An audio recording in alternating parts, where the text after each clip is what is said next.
a l'obligation de créer les conditions de logement décentes surtout pour les citoyens. C'est pas que l'État ivoirien ne le fait pas, mais il a commencé à le faire massivement au début des indépendances, surtout au moment de la création de Sikoji et de Sogefia, mais avec l'évolution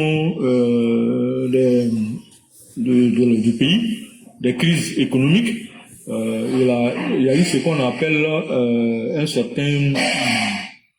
un abandon de l'État. Voilà, quelque part. C'est-à-dire qu'à un moment donné, l'État je dirais pas qu'il a failli, l'État n'a pas failli, mais l'État a plus ou moins abandonné certaines choses qu'il devrait faire dans le domaine de logement, de la construction de logements en tout cas les logements sociaux, les logements de grande masse pour tout le monde dans le pays.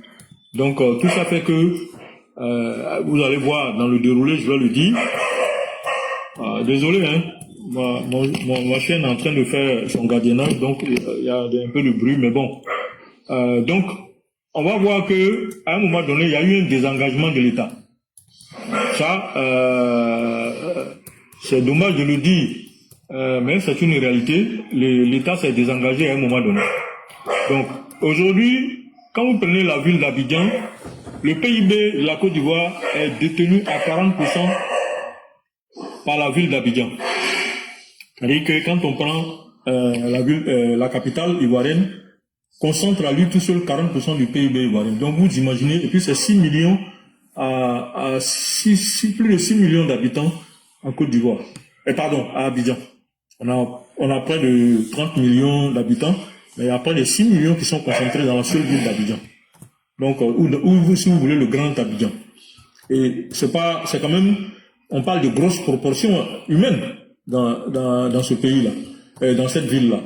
Donc, en réalité, la crise de logement est beaucoup plus concentrée à la capitale ivoirienne, dans la ville d'Abidjan. En fait, c'est ici que tout le gros problème se pose. Et cette crise ivoirienne, et cette crise de logement prend sa source pas seulement en 2026, ni en 2025, ni en 2010, ça prend sa source depuis les années 80. Comme je l'ai dit dans mes propos, la crise du logement, c'est une crise sociale, c'est une crise économique et c'est une crise urbaine. Donc le problème du logement, c'est pas simplement un problème d'immobilier, c'est aussi un problème de développement. Voilà. Donc, quand on dit que 40% du PIB se trouve concentré à Abidjan, c'est à peu près, comme je l'ai dit, 21% de la population est aussi concentrée à Abidjan. Donc, chaque année, qu'est-ce qui se passe? La ville d'Abidjan accueille des ruraux, c'est-à-dire les gens viennent de l'intérieur du pays pour venir à Abidjan. C'est-à-dire il y a une sorte d'exode rural quelque part, mais il y a également beaucoup de villes de l'intérieur du pays qui ne se vident pas, mais beaucoup de jeunes viennent de là-bas pour venir se chercher à Abidjan, comme on dit, pour employer l'expression ivoirienne. Et il y a aussi les migrants étrangers de la sous-région, encore une fois les gars de l'AES, ils vont dire voilà, ils sont sur nous, mais on s'en fout, c'est la réalité, je ne fais que dire ce qui est vrai. Les gens de l'AES là, ils sont très nombreux ici, ils viennent tout le temps. Voilà. Donc eux aussi, quand ils viennent, ils ne s'arrêtent pas à Boaké, en tout cas très peu s'arrêtent à Boaké, très peu s'arrêtent à Korogos, très peu s'arrêtent à Wangolo, très peu s'arrêtent à Ferté. Les trois quarts viennent tous à Abidjan, parce que c'est l'Eldorado. Donc tout le monde vient à Abidjan, parce que c'est ici que, je viens de le dire, 40% du PIB est concentré dans une seule ville. Donc vous voyez que économiquement, il y a un travail à faire de ce côté-là. Après, dans les solutions que je vais proposer par rapport à la crise du logement, vous allez voir que je vais aborder certains aspects économiques, certains aspects de développement.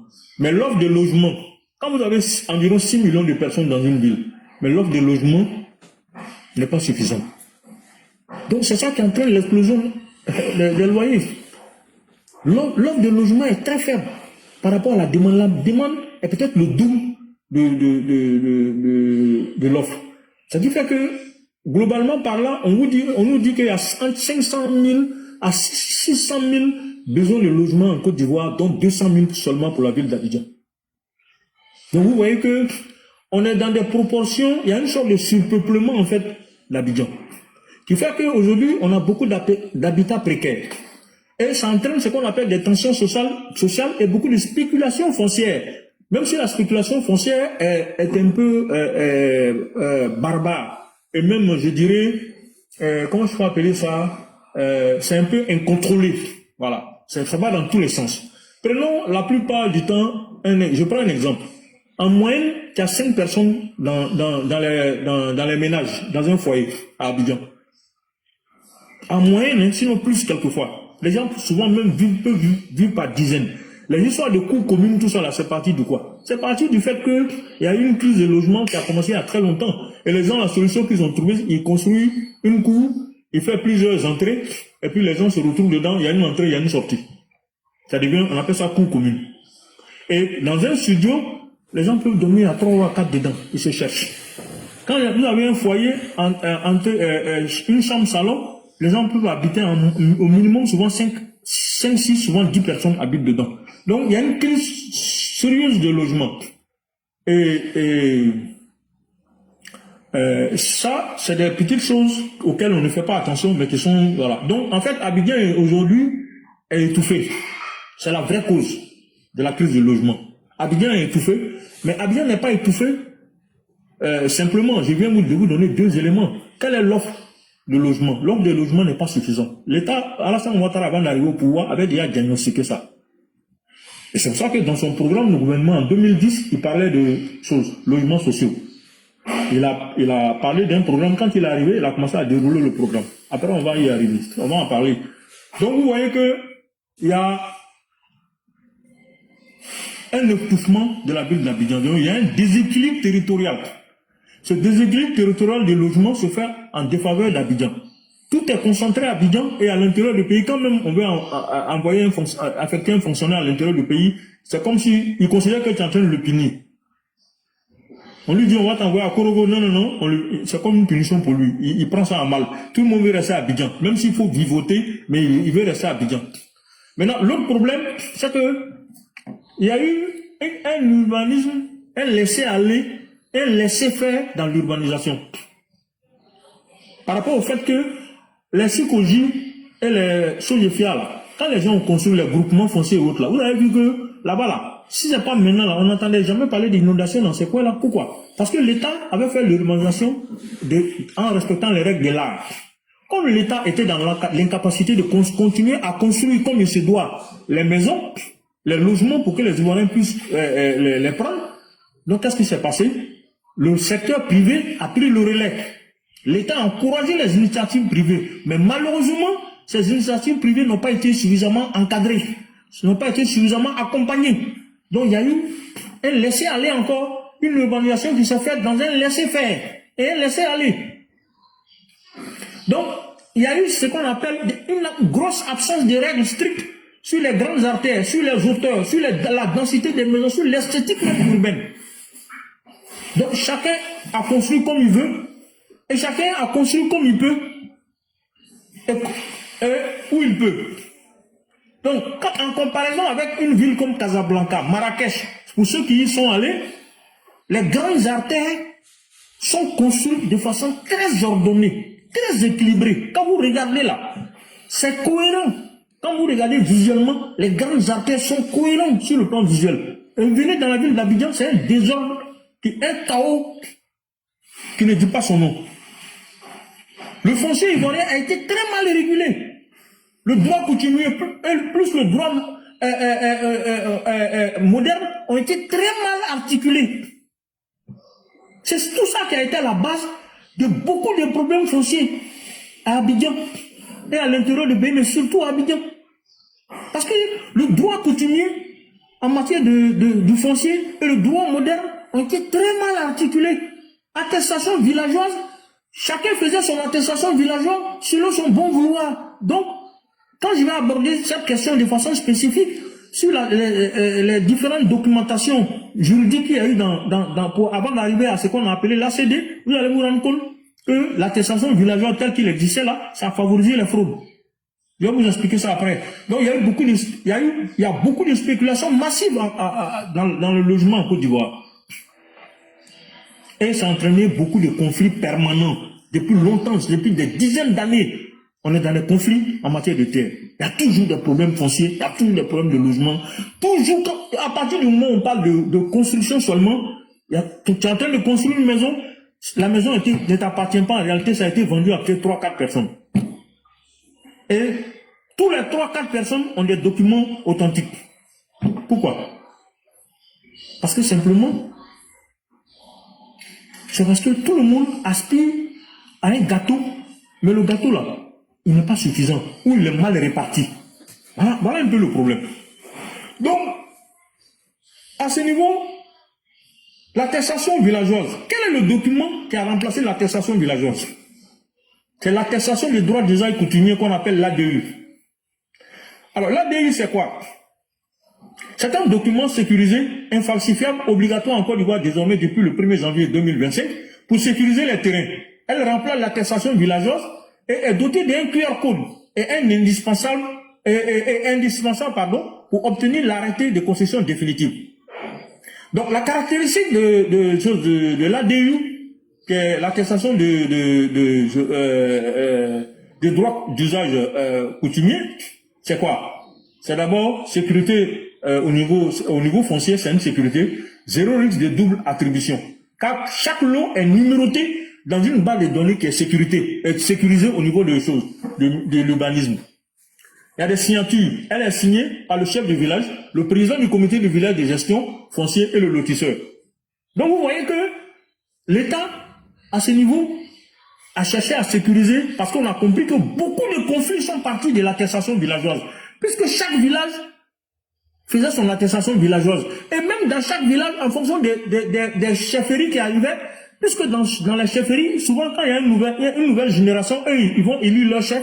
Le nouveau groupe de chefs qui arrive, ils vont faire une nouvelle attestation villageoise. Et puis même, ils peuvent même remettre encore les anciennes attestations villageoises qui ont été acquises. Donc il y en a qui ont eu à payer pour des terrains qui ont déjà construit 2 attestations villageoises différentes. Donc il y avait une sorte de choses, de désorganisation, un cafouillage organisé, un chaos entretenu pour pouvoir pêcher en eau trouble. Et c'est ça que le gouvernement s'est dit, bon, en tout cas, sur ce plan-là, Bruno Nabagien a mis en place un document pour le moment qui a l'air de bien fonctionner. Et c'est pour ça que ce document avait été combattu par les certains chefs de village au niveau des ébriers. Et il a fallu beaucoup d'explications, beaucoup de machins, ils ont fini par comprendre. Et ils ont laissé tomber. Le coût de l'ADU, c'est gratuit. C'est pas payant. Alors qu'avant, je peux vous dire, pour l'attestation villageoise, là, ça changeait d'un village à un autre. Ça changeait même d'un groupe de chefs à un autre chef. Donc, la même attestation, le même terrain là, tu as payé avec une attestation villageoise. Si tu fais pas attention, si tu n'as pas de chance, qu'un nouveau groupe de chefs s'installe, si un nouveau une nouvelle chefferie arrive, ils vont remettre en cause. Ou ils vont faire un nouveau guide du village. Et puis ils vont remettre. Incroyable, c'est-à-dire que vraiment, excusez-moi, je ne suis pas en train d'incriminer quelqu'un, mais je vous dis des choses qui sont réelles, ce sont des faits. Donc je ne suis pas ni de la fabulation, ni de la fabrication de réalités, ce sont des réalités qui ont été vécues. C'est tout ça qui a contribué à la mise en place de cet ADU-là, qui n'est pas un document, on va dire, magique, mais qui a quand même pour le moment l'avantage d'avoir, en tout cas, pour l'instant, de régler des problèmes. Alors, le nouveau lotissement débouche désormais directement sur la production et la délivrance de l'ADU. Donc, alors, la question fondamentale, c'est quoi? Est-ce que l'ADU, c'est suffisant? Ça, c'est une question fondamentale.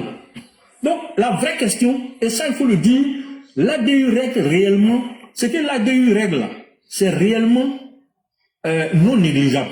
Je vous ai déjà dit, ce n'est pas du tout un document cosmétique. Hein. Je ne suis pas en train de... Moi, je suis un intellectuel, je suis un consultant, je ne peux pas mentir. Quand quelque chose est bien, il faut reconnaître. Mais je vais vous dire, l'ADU, je vais vous dire les bons côtés, mais il y a aussi ses limites. Je vais vous donner aussi les limites. Donc, l'un des avantages de l'ADU, c'est que ça met fin à l'attestation villageoise informelle. C'est ce que je viens de vous dire. L'attestation villageoise était non standardisée, donc chacun faisait son attestation villageoise, donc c'est facile à faire. Donc c'était du coup facilement falsifiable. Et puis c'était dépendant des chefferies parfois concurrentes. On l'a vu. Dans beaucoup de coins, Diorobité, c'est un des cas. Diorobité là, où il y a eu le problème de, comment on appelle le gars, le Malien là. Rappelez-moi son nom s'il vous plaît, mais salut. Que le petit député, l'ancien député l'avait soulevé là. J'oublie son nom là. Le Malien qui avait acheté des terrains et puis après il y a eu des problèmes dessus là. J'oublie son nom là. Qui peut me rappeler le nom du Malien là? Kome Bakari. Voilà. L'affaire Kome Bakari là, c'est parti des problèmes d'attestation villageoise. Donc, les gens instrumentalisaient ça aussi politiquement et financièrement.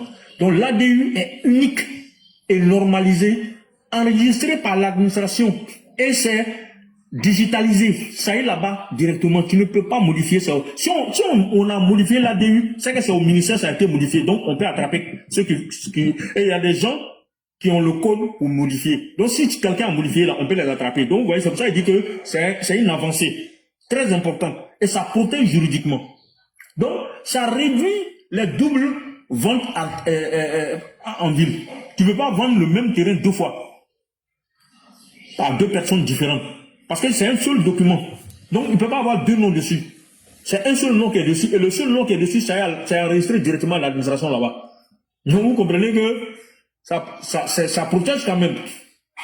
Et l'ADU clarifie aussi le parcours vers l'ACD. Ça raccourcit. De l'ADU, on entre directement, tu vas directement à l'ACD. Alors qu'avant l'ADU, on avait d'abord attestation villageoise, approbation, CMPF, et puis ACD. CMPF, c'est quoi? Certificat de mutation de propriété foncière. C'est ce qu'on appelle CMPF. Mais le CMPF, est-ce que vous savez que c'est souvent à ce niveau-là même que les gars, les plus dangereux, frappaient fort au niveau de la fraude. Parce que quand tu as le CMPF, tu n'es pas encore propriétaire exclusif du terrain. À ce niveau-là, on pouvait tricher.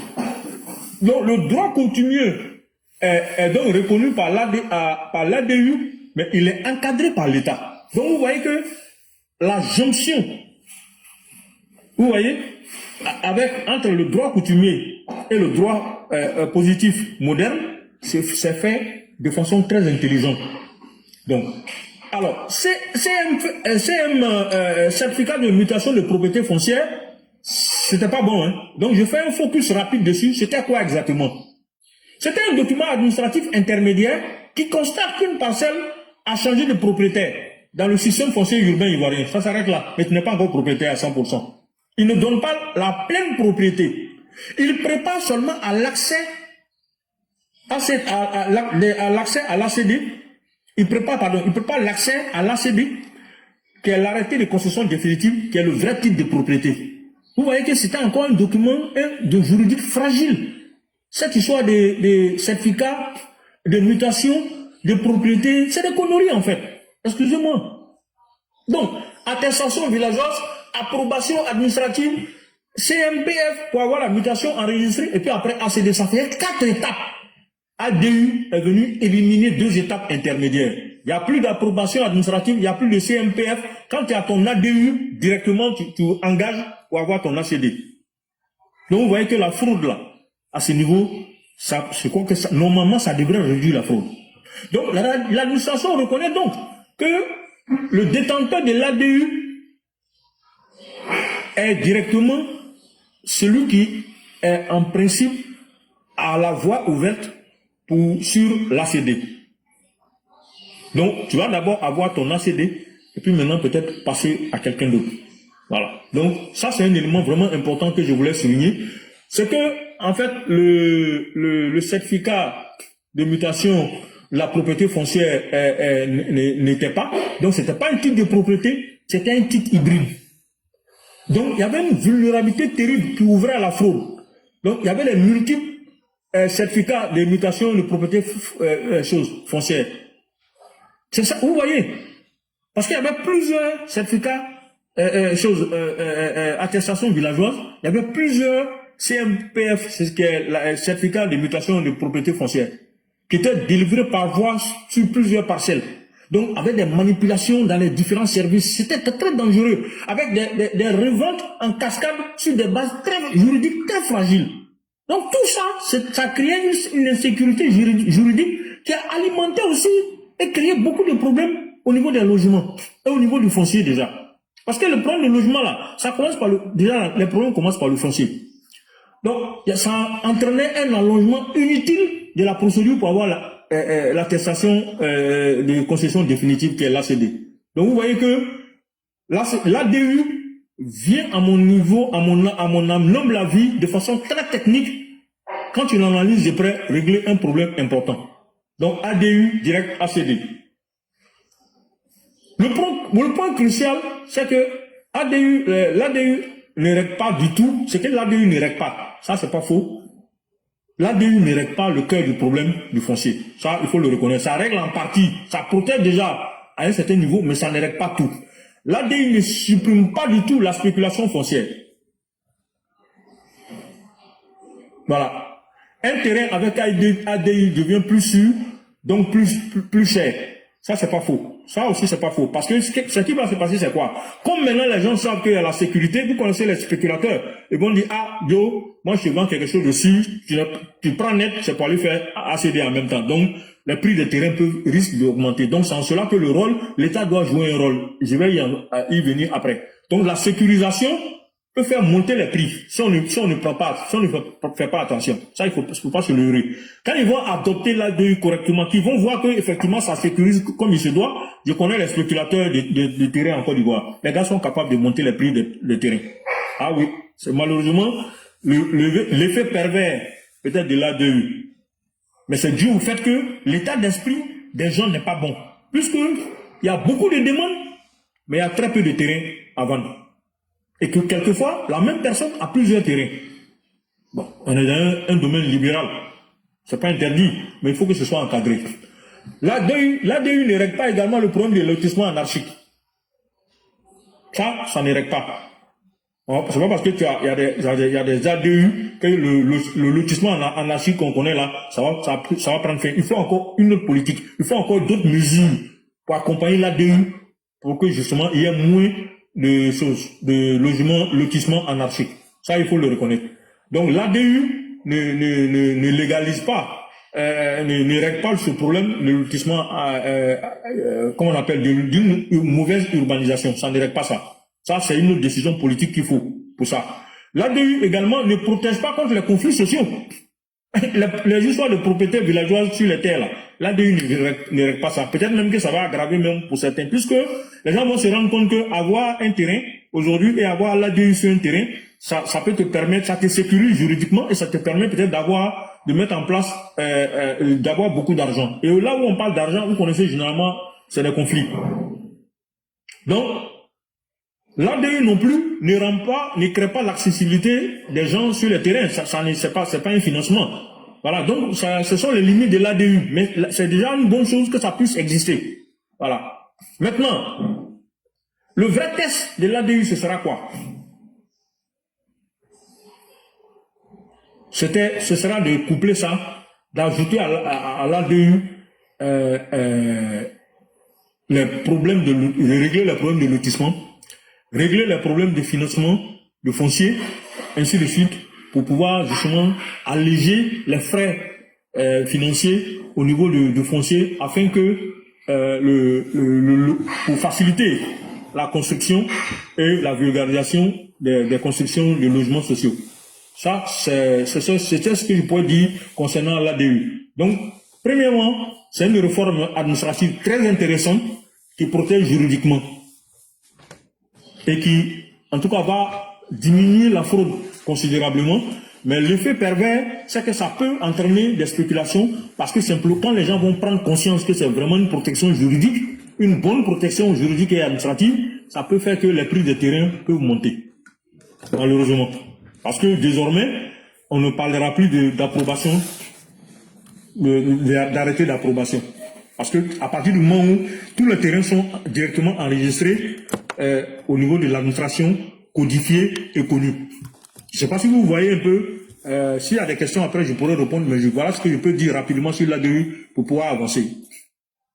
Donc, quand on a fini de parler de cette histoire d'ADU, parce que je voulais insister dessus avant de continuer, pour la simple raison que c'est un élément très important par rapport justement à tout le reste qu'on va dire par rapport au logement. L'habitat précaire, c'est une bombe sociale silencieuse. Parce qu'il y a beaucoup d'habitats précaires en Côte d'Ivoire. Puisque je vous ai dit qu'il y a eu une crise de lotissement compte tenu du fait que l'État s'est plus ou moins désengagé et a laissé les particuliers et le privé prendre le relais pendant des dizaines d'années. Depuis que les SOGEFIA et SOGEFIA ainsi qu'aujourd'hui plutôt et d'autres comme groupement foncier de Côte d'Ivoire et tout ça, l'État a commencé à avoir des problèmes budgétaires compte tenu de la crise des années 80 jusqu'à 90. Donc il y a eu un désengagement de l'État ainsi de suite. Qu'est-ce qui s'est passé? Alors la logique a été quoi? Ben, sur le terrain, c'est des quartiers précaires spontanés se sont créés à Abobo, à Yopougon, à Atekoubé, à Koumansi, même à Cocody. Et les gens se sont installés dans les zones inondables, dans les zones lagunaires, dans les zones interdites, dans les zones où souvent, dernièrement, on a vu que le président Ouattara a été obligé de venir déguerpir les gens, ainsi de suite. Aujourd'hui, lui, on l'accuse. Mais en réalité, c'est ceux qui étaient avant lui qui n'auraient pas dû laisser les gens s'installer là. Bon, c'est de ça que je parle en fait. Donc les installations anarchiques qu'il y a eu là, c'est la crise du lotissement qui a entraîné ça. La crise du foncier qui a entraîné ça, la crise du lotissement qui a entraîné ça. On a laissé les gens. Donc ce qui se passe, c'est que il y a eu tout a été informel, l'électricité, des branchements anarchiques, des branchements dangereux, un assainissement quasi absent, puisque ce sont des zones souvent inconstructibles. Ce sont des zones souvent dangereuses. Voilà, pas de voirie, rien. Donc vous pouvez imaginer les risques sanitaires, les incendies. Parce qu'on a vu dernièrement des logements précaires qui ont pris feu. Quand une maison prend feu, tout le reste brûle en même temps. Parce que tout est collé. Et les branchements sont anarchiques. Voilà. Et c'est les zones souvent inondables. Et on a vu beaucoup de gens sont morts souvent dans les inondations ces dernières années à Abidjan. Voilà. Et puis bon, après, ça a entraîné des expulsions brutales, malheureusement, et qui sont, quoi qu'il en soit, des cas sociaux. Alors, quand le formel exclut, l'informel absorbe. Ça, c'est une règle de l'économie. La nature aurait du vide. Donc, voilà. Les Anglais disent, don't fight the informal, organize it. Mon anglais n'est pas très bon, mais en clair, ça veut dire quoi? Ne combat pas l'informel, organise-le. Voilà. Donc, le logement social, pourquoi ça n'a pas marché? On va mettre le pied dans le plat. L'objectif du président Ouattara, quand il est arrivé au pouvoir en 2012, c'était 150 000 logements. Aujourd'hui, il n'a pas construit plus de 50 000. Lui-même, il a reconnu dans un de ses discours.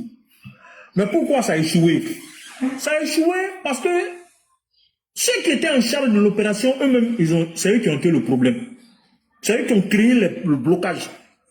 Ça a commencé par le problème, d'abord le foncier. Les purges coutumières ont été longues et très coûteuses parce que les Ivoiriens ont triché.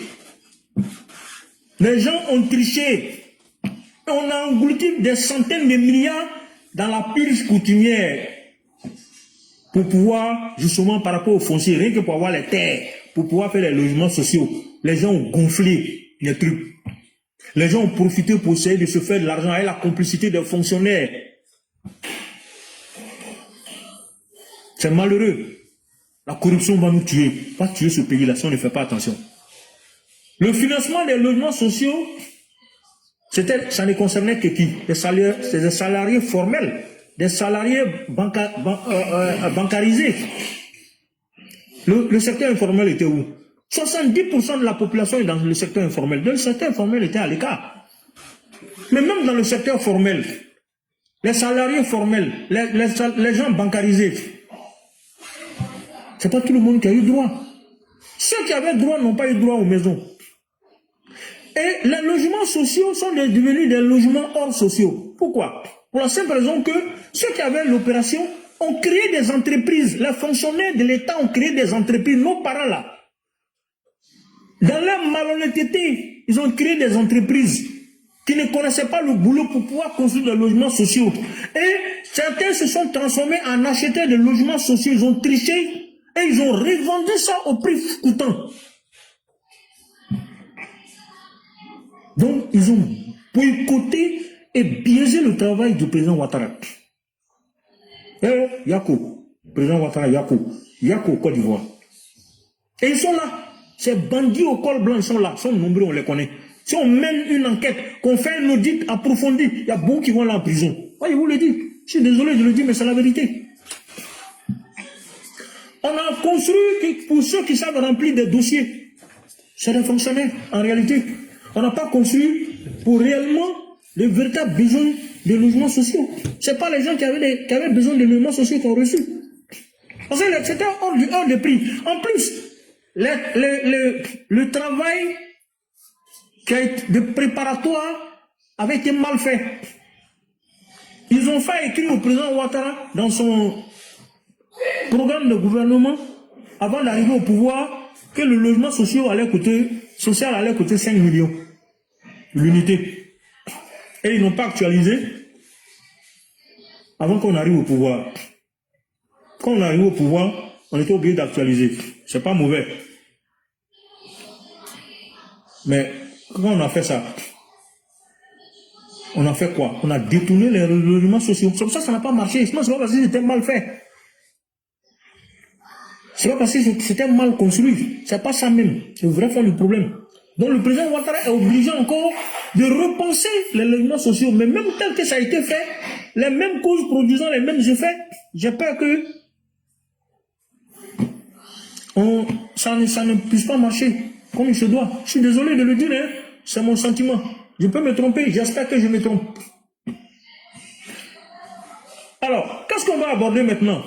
Le problème de la spéculation foncière, le problème des promoteurs privés, le problème de qualité des constructions, le problème de l'urbanisme qui a été raté, et la nécessité de désengorger Abidjan par les villes régionales telles que Bouaké, Korogo, Dalawa, Yamsoukro, Bondoukou, Bounan,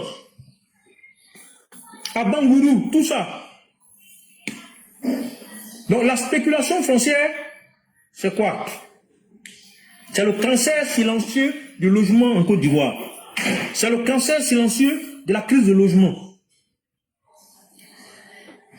Le foncier à Abidjan ne sert pas d'abord à loger, il sert à stocker de la valeur et à spéculer. C'est ce que les gens font avec ça. La réalité du marché, c'est quoi? Vous avez en réalité, je vous donne les prix du mètre carré par chose, à cause de la spéculation, par quartier. Non, par commune. Non, oui, plus ou moins par quartier, parce que dans l'intérieur de Cocody, de la commune de Cocody, vous avez Cocody, vous avez Riviera. Mais le plateau, en moyenne, les prix, c'est 1 million 700 000 francs CFA le mètre carré. C'est un peu normal, hein. C'est quand même un peu la city d'Abidjan, c'est le quartier des affaires, c'est aujourd'hui, bon, voilà. Donc, ça peut se comprendre. Cocody, le vieux Cocody, 600 000 à 700 000 francs le mètre carré. La Riviera, 350 à 600 000 francs le mètre carré, ça dépend des quartiers de la Riviera. Tu prends les quartiers comme Benjerville, c'est 45 000 à 65 000 francs le mètre carré. Sinon, souvent, ça peut être plus, même s'il y a ACD. Même la périphérie devient inaccessible. Comment le mécanisme de la spéculation fonctionne? Les gars font de la rétention volontaire des terrains. Ils font des ventes multiples d'un même lot. C'est une forme spéculative, mais c'est de la fraude. Ils gonflent artificiellement les prix. Ils ont souvent des faux documents. D'où l'intérêt de l'ADU. Vous voyez, quand je dis qu'ADU, là, c'est bon, là. D'où l'intérêt de l'ADU. Ils ont des complicités administratives. Il y en aura de moins en moins grâce à la digitalisation de l'urbanisme. Les effets directs, c'est quoi? Hausse des loyers. Exclusion des clauses moyennes. Des classes moyennes, pardon. Explosion de l'habitat informel. Parce que si on n'arrive pas à payer les habitats normaux, qu'est-ce qu'on fait? On va créer des habitats informels. Je suis désolé, mais c'est comme ça, la nature aura du vide. Et il y a des blocages de projets publics à cause de la purge des droits coutumiers. Parce qu'on veut bien faire. Et comme on a emprunté l'argent à la Banque mondiale souvent pour faire ce genre de choses, des logements sociaux, il faut pouvoir, les gens exigent qu'on pige les droits coutumiers, dans piger les droits coutumiers, là, les gens, ils exagèrent. Ils se disent qu'il faut qu'ils gagnent le capital de leur vie dans une seule opération. Même pour l'installation du métro, pour le passage du métro dans certains quartiers, à Vridi, les gens ont gonflé les prix. Ils ont mis des centimes des actifs pour ici. Ça triple de ce que ils ont mis dans. Bref, les gens font coutumier sur les et on fait construire le métier. À des moments donnés, style esprit en général.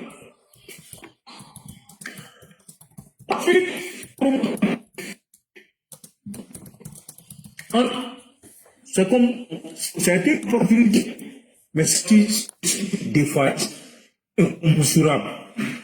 Les gens ont suivi des styles. Ça peut être comme de construction. Les gens qui payent une promotion immobilière à Abidjan, donc parce qu'ils reconstruisent. Sinon, tu es dans ta maison avec ta femme, quand vous chuchotez, même les gens sont à côté, ils entendent tout ce que vous dites. Vous dites. Donc, et puis les murs là sont poreuses. Donc les gens sont obligés de casser. C'est comme si tu as payé le terrain en réalité. Quand tu payes à 30 millions, 40 millions, 50 millions, aujourd'hui, mais les maisons coûtent 100 millions. Ils ont fait beaucoup de production massive de logements. Ils ont mobilisé beaucoup de capitaux privés. Ça, c'est des choses intéressantes. Ils ont eu des réponses rapides quelquefois, c'est bien aussi. Mais la mauvaise qualité des constructions, pour ne pas dire que les constructions ont été souvent médiocres. Il y a un policier, c'est une anecdote, mais c'est une réalité. Un commissaire de police, il est venu à sa femme pour voir une promotion immobilière qu'il était en train d'accueillir. Il vient, duplex, il monte, ils sont au premier pour voir la chambre principale et tout ça, et à sa femme, l'escalier est tombé. C'est réel, hein, c'est que l'escalier est tombé. Le gars était tellement fâché, quoi, qu'il a sorti son arme et puis il a tiré en l'air.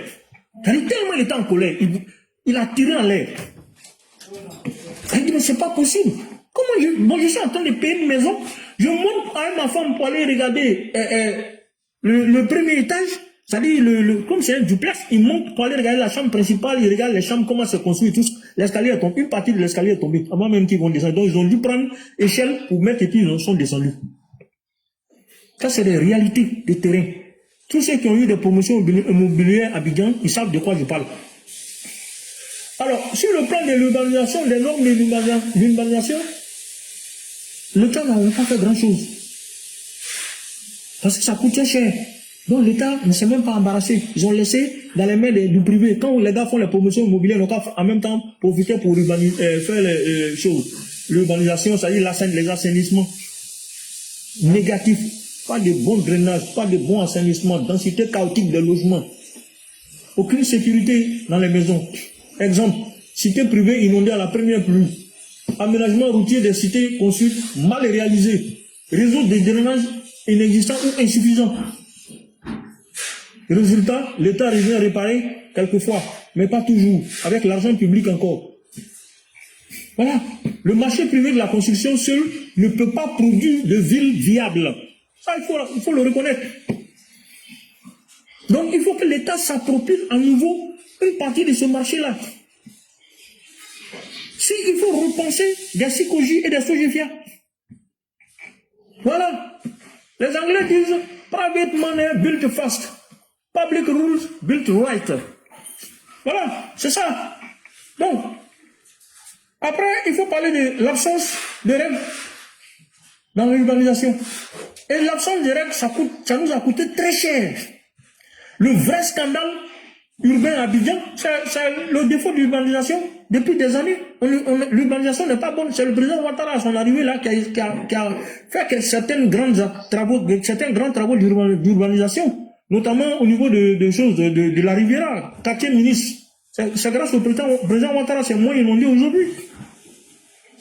Mais ce n'est pas suffisant. Il faut encore continuer le travail. Il n'y a pas eu de règles claires. Les immeubles sont construits en désordre. On construit des immeubles qui tombent.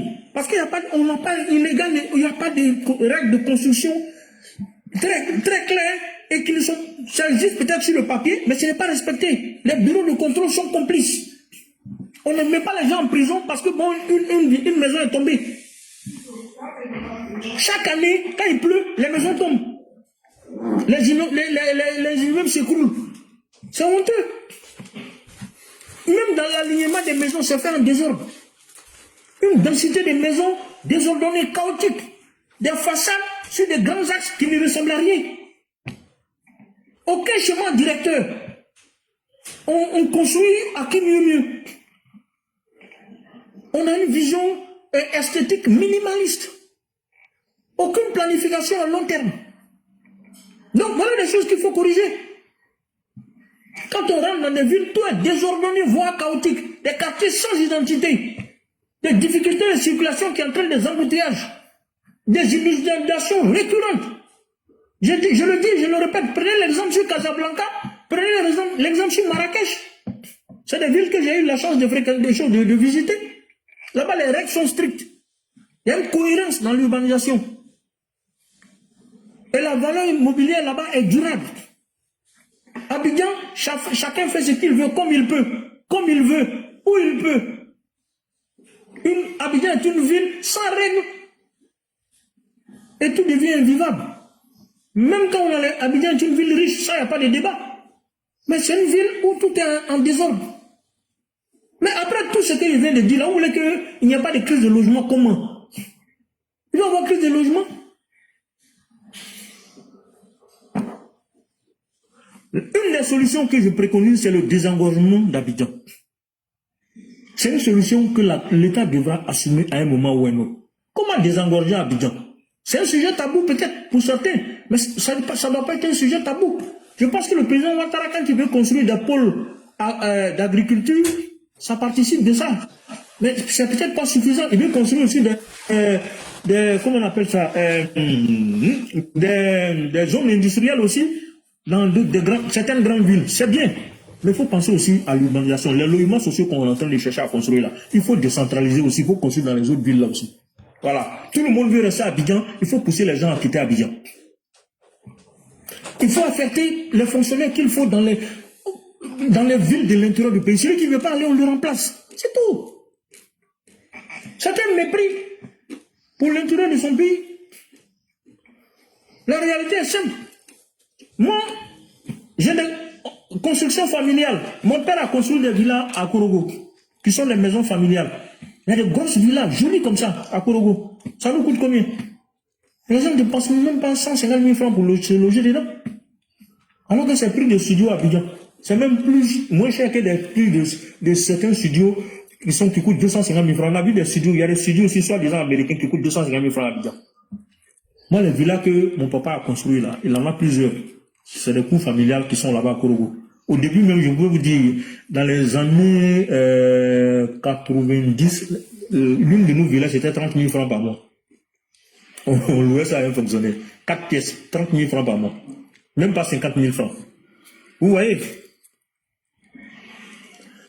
Ensuite, moi je pense qu'il faut désengorger Abidjan, prioriser les villes comme Yamoussoukro, Boaké, Korogo, Daloa, Ganyewa, Bondoukou, Bouna, San Pedro. Faire des logements là-bas, faire une politique d'aménagement du territoire qui sera de décentralisation et fixer sérieusement les cités là pour permettre à Abidjan de respirer. Donc il faut inverser la logique de logement social. À mon avis, ne pas tout concentrer à Abidjan, prévoir une bonne partie des logements aussi à l'intérieur du pays pour pousser les gens à prendre des logements à l'intérieur du pays. Les fonctionnaires qui sont dans ces villes-là peuvent prendre des logements sociaux, quitte à les louer aux gens. Vous allez voir que ça va permettre à Abidjan de respirer aussi. Maintenant, moi, je vais proposer des solutions. L'une de mes solutions, c'est le préfabriqué. Alors, les gens vont me dire, non, préfabriqué, machin, c'est une question de... Si c'est bien expliqué, et que les premières maisons préfabriquées, là, les gens vont regarder et voir que c'est bien, d'abord, le préfabriqué va nous aider. Je vais vous dire. C'est pas une solution magique, hein, mais c'est une solution, si elle est bien utilisée, c'est un outil qui peut être utilisé de façon très intelligente. D'abord, on va installer une ou deux usines de préfabriqués à Abidjan, mais préfabriqués de béton. Il faut s'inspirer de ce qui a été fait dans d'autres pays tels que le Maroc. Le Maroc a utilisé le préfabriqué, ils ont construit 140 000 logements en très peu de temps, je crois en 3 ans maximum. Plus de 140 000 logements. Le préfabriqué en béton permet de faire une assemblée rapide sur site. Et puis ça standardise les modèles. Et on le fait rapidement, sur 18 mois maximum, on a fini de construire une maison propre. Le coût maîtrisé 20 à 40% moins cher. La qualité est constante. Il y a moins de gaspillage de matériaux. La résistance, peut-être au niveau de... Ouais, tu connais les Ivoiriens. Mais si c'est bien fait, je n'ai pas dit, comment on appelle, conteneur. Hein. Je dis préfabriqué béton. C'est important. Voilà. Les pays qui ont fait le préfabriqué où ça a plus ou moins réussi, il y a l'Algérie, il y a le Maroc, il y a l'Afrique du Sud, ça a été mixte. Parce que là-bas, c'était au niveau de choses, de financement. Ça n'a pas été bien fait. Et puis, au Kenya, ils ont fait des préfabriqués modulaires. Ça a bien marché là-bas. Ils ont utilisé des fintech pour pouvoir financer le préfabriqué. L'Égypte aussi a fait une industrialisation massive du préfabriqué. Ils ont même créé des villes nouvelles à du préfabriqué. Même aujourd'hui, en Belgique, les gens utilisent du préfabriqué. Et dans beaucoup de pays aussi européens. Au Nigeria, ils ont fait du préfabriqué, mais les résultats ont été plus ou moins limités là-bas. Mais je veux vous dire que ce n'est pas une hérésie, que ce n'est pas une solution miracle, ce n'est pas une solution que j'invente. Je voudrais qu'on s'inspire de ce qui a été fait ailleurs, des erreurs qui ont été commises ailleurs, pour adapter ces solutions à la Côte d'Ivoire. Ça nous permet de construire des maisons moins chères et de proposer des solutions, surtout au secteur informel. Et je vais vous donner après les éléments sur ce que je propose pour le secteur informel. Ça va permettre d'absorber beaucoup de régler une bonne partie des problèmes du social, de la crise sociale, de logement plutôt en Côte d'Ivoire. La Côte d'Ivoire peut donc adopter ça. Alors, on me dit, après je vais continuer sur les solutions, mais une des solutions que les gens proposent, on dit de plafonner les loyers. Plafonner les loyers ne va pas marcher. Plafonner les loyers, c'est déplacer le problème. Il y a des pays africains où on a tenté de plafonner le loyer, ça a échoué. L'Afrique du Sud a essayé, ça a échoué. Le Zimbabwe a essayé, ça a été une catastrophe totale. Moi, j'ai fait beaucoup de recherches là-dessus, la question. Hein. L'Égypte a essayé le plafonnement, mais ça a eu des effets très pervers. Les gens sont restés dans des maisons qui n'ont jamais été innovées. Parce que le propriétaire dit que les loyers ont été bloqués, moi, je n'ai pas l'argent pour innover la maison. Si tu ne veux pas, il faut quitter dedans. Donc, les gens sont retrouvés dans des loyers insalubres. Au Kenya, il y a eu un encadrement partiel. C'est là où, moi, j'envoie ma solution. Moi, je vais vous donner ma solution. Bon, ma solution, ce n'est pas de plafonner les loyers. Ma solution, c'est d'encadrer les loyers. Sur la base de ce que j'appellerai les valeurs locatives, en fonction des communes et des quartiers. Parce que les impôts fonciers sont souvent vérifiés par rapport aux valeurs locatives, par quartier et par chose, et par commune et par quartier plutôt. Donc, comme je le disais, le plafonnement qui va créer un marché noir du logement et qui va créer d'autres problèmes, au lieu de plafonner, parce qu'il y a d'autres pays, à New York, on a fait du plafonnement historiquement, ça n'a pas marché, en France, ça ne marche pas. Il y a beaucoup de pays, en Allemagne, ça a été un échec, ainsi de suite. Il y a plein de pays qui ont tenté de plafonner, ça a créé des effets plutôt pervers. Mais moi, je dis, j'insiste plutôt sur l'encadrement du loyer, des loyers. Alors, comment on encadre les loyers?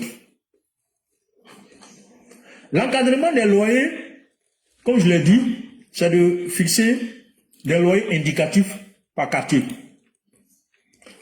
sur la base de beaucoup de données. Et quand on le fait, on actualise chaque année.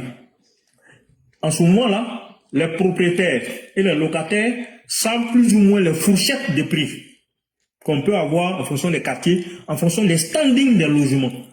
Parce que quand on parle de logements, il faut parler de logements décents. Et je vous ai dit qu'il y a beaucoup de logements qui ne sont pas décents, qui sont mal construits en Côte d'Ivoire et particulièrement à Abidjan, mais qui coûtent cher. Alors que ça ne vaut même pas un clou. Il y a eu j'ai vu beaucoup de vidéos sur la question. Big Doro, par exemple, a dit que lui, il habitait un studio avant, quand il est arrivé à Abidjan en 2013. Le loyer coûtait 10 000. Après, le propriétaire a ajouté 5 000. Chaque année, il ajoute 5 000. Il a ajouté 5 000 car aujourd'hui, ce même studio-là, il coûte peut-être 35 000 francs, 40 000. Chaque année, il ajoute 5 000 francs. Donc, si le gouvernement encadre les loyers, il ne fixe pas de plafond, mais il encadre. Il dit, bon, voici, c'est indicatif. Donc, ça donne une idée aux propriétaires, ça donne une idée aux locataires, et ça permet, et c'est surveillé. Et on crée un numéro vert. Si un propriétaire exagère le prix, il sort de ce cadre indicatif. Quand vous signalez, on mène des enquêtes, on vérifie. Si on voit que c'est vrai, que le gars a exagéré, l'administration peut rappeler, le ministère de l'urbanisme, même les impôts peuvent rappeler le propriétaire en question à l'ordre. Il suffit simplement qu'il y ait des éléments probants. Mais vous les Ivoiriens là, c'est ça qui est votre problème. Quand on va vous dire de faire ça, vous n'allez pas faire. Et vous allez continuer à accuser l'État. Sinon, plafonner là, chers frères, chères sœurs, c'est pas la solution. On ne peut pas plafonner, on est dans un pays libéral, vous allez tuer l'économie du pays. C'est important. Et n'oubliez pas aussi, beaucoup de nos frères qui construisent les maisons sont souvent des petits propriétaires. Ils ne sont pas des spéculateurs, forcément.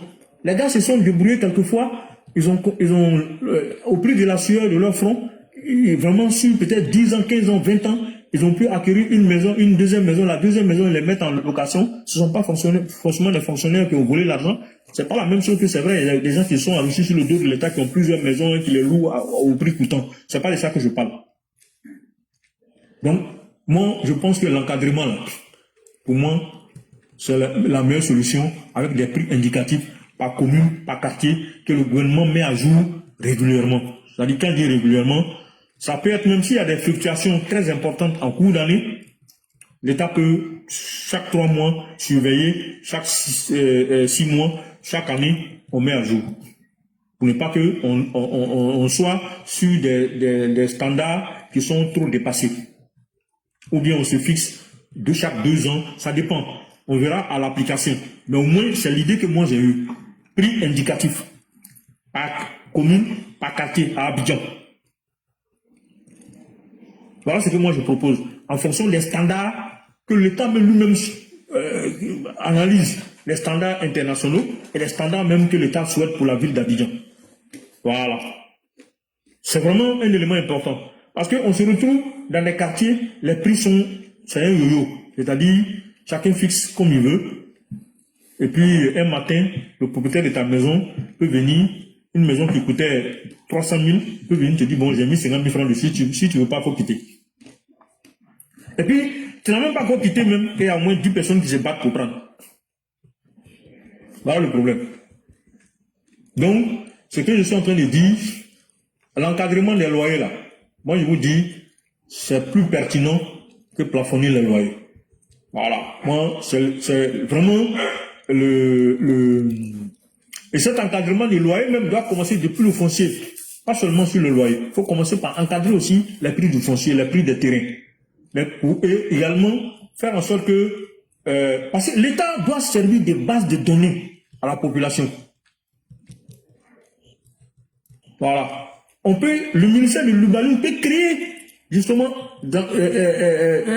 sur son site ou créer un site spécifique. Je ne sais pas comment ils vont faire pour que les gens puissent aller checker pour avoir les bases de données nécessaires par rapport aux fonciers, par rapport aux choses, pour ne pas que les spéculateurs viennent pour l'instant créer des problèmes. Ça, c'est en attendant que l'offre puisse se rapprocher de la demande qui va naturellement faire baisser les prix des loyers dans la ville d'Abidjan. Et faire en sorte que l'amour pour Abidjan là, diminue un peu, que les gens aillent un peu à l'intérieur du pays. Vous avez vu, j'ai regardé un documentaire sur une chaîne de télévision française. Il se trouve que la ville de Paris est tellement cher que beaucoup de personnes sont en train de quitter Paris pour aller à l'intérieur du pays. Ils préfèrent chercher à aller dans les provinces. Parce que les gens se rendent compte que Paris est invivable. Donc, ce qu'il faut encadrer en amont, c'est par rapport à l'encadrement des prix dont je parle, il faut qu'il y ait des réserves foncières publiques par commune. Les prix de sortie du foncier social et intermédiaire, les destinations des zones, habitat mixte économique. Voilà, les densités minimales obligatoires avec des grandes artères. C'est-à-dire qu'on doit, tout ça c'est des choses qui doivent, il faut une réorganisation en fait. L'encadrement dont je parle, c'est pas simplement le loyer, ça commence depuis le foncier. Voilà. Et donc les valeurs locatives indicatives qui doivent être données là, comme je l'ai dit, doivent être basées sur des données réelles. Et le ministère de l'Urbanisme a les données. Avec les impôts. Aujourd'hui là, les gens connaissent, les choses sont en train de se digitaliser. Les impôts sont en train de digitaliser. La ville d'Abidjan, je vous le dis, hein, c'est une information importante qu'ils sont en train de vous donner. Donc, ce sera bon à la fois pour la sécurité, mais ce sera bon également pour la sécurité des logements. Ce sera bon également pour la sécurité des citoyens par rapport à la crise du logement. Donc, utiliser des valeurs locatives de référence, basées sur la taxe foncière, l'évaluation du patrimoine et puis le contrôle. Ici, on le rend public, on l'adapte au marché, on actualise régulièrement. Voilà, comme ça, l'administration, s'il estime qu'un loyer vaut 150 000 francs par mois, il ne devient pas 300 000 francs de façon excessive. Si le gars il va jusqu'à 175 000, bon, on peut accepter. S'il va jusqu'à même 200 000, bon, exagérément, ça peut peut-être aller, mais s'il dit que c'est 250 000, 300 000, non, il y a un problème. Donc, on peut tolérer une augmentation par rapport aux valeurs indicatives de 30 à 40% peut-être. Mais si le gars commence à aller au-delà, moi je donne tout ce que je dis là, c'est indicatif. Donc ça donne un signal fort au public. Sinon l'État ne doit pas s'asseoir, croiser les bras. Et ça va créer ce qu'on appelle un effet psychologique et social par rapport à l'encadrement des loyers sur les bailleurs, sur les locataires, sur l'État lui-même. Donc le cœur du problème là, c'est l'offre. Mais en attendant, solution intermédiaire, encadrement des loyers, mais commencez par l'encadrement du foncier pour monter jusqu'au loyer. Voilà mes propositions concrètes. Ce n'est pas du verbiage creux. Donc, c'est ça, ce qui va vraiment faire baisser les loyers, c'est l'offre. L'augmentation de l'offre, c'est ce que le président Ouattara a compris. Mais à son corps défendant, les gens ont boycotté son travail. Il a voulu faire beaucoup de logements sociaux, les gens ont boycotté le travail. Donc ça fait que le vieux n'a pas pu avancer. Et le projet, on va dire, ce que j'appellerais le business model n'a pas été bien construit. Il est d'abord basé sur une petite partie seulement des gens qui manipulent l'argent, donc les gens qui sont bancarisés et les gens qui ont un salaire formel. Et ils ont oublié aussi l'informel. Je vais y arriver, je vais parler de l'informel.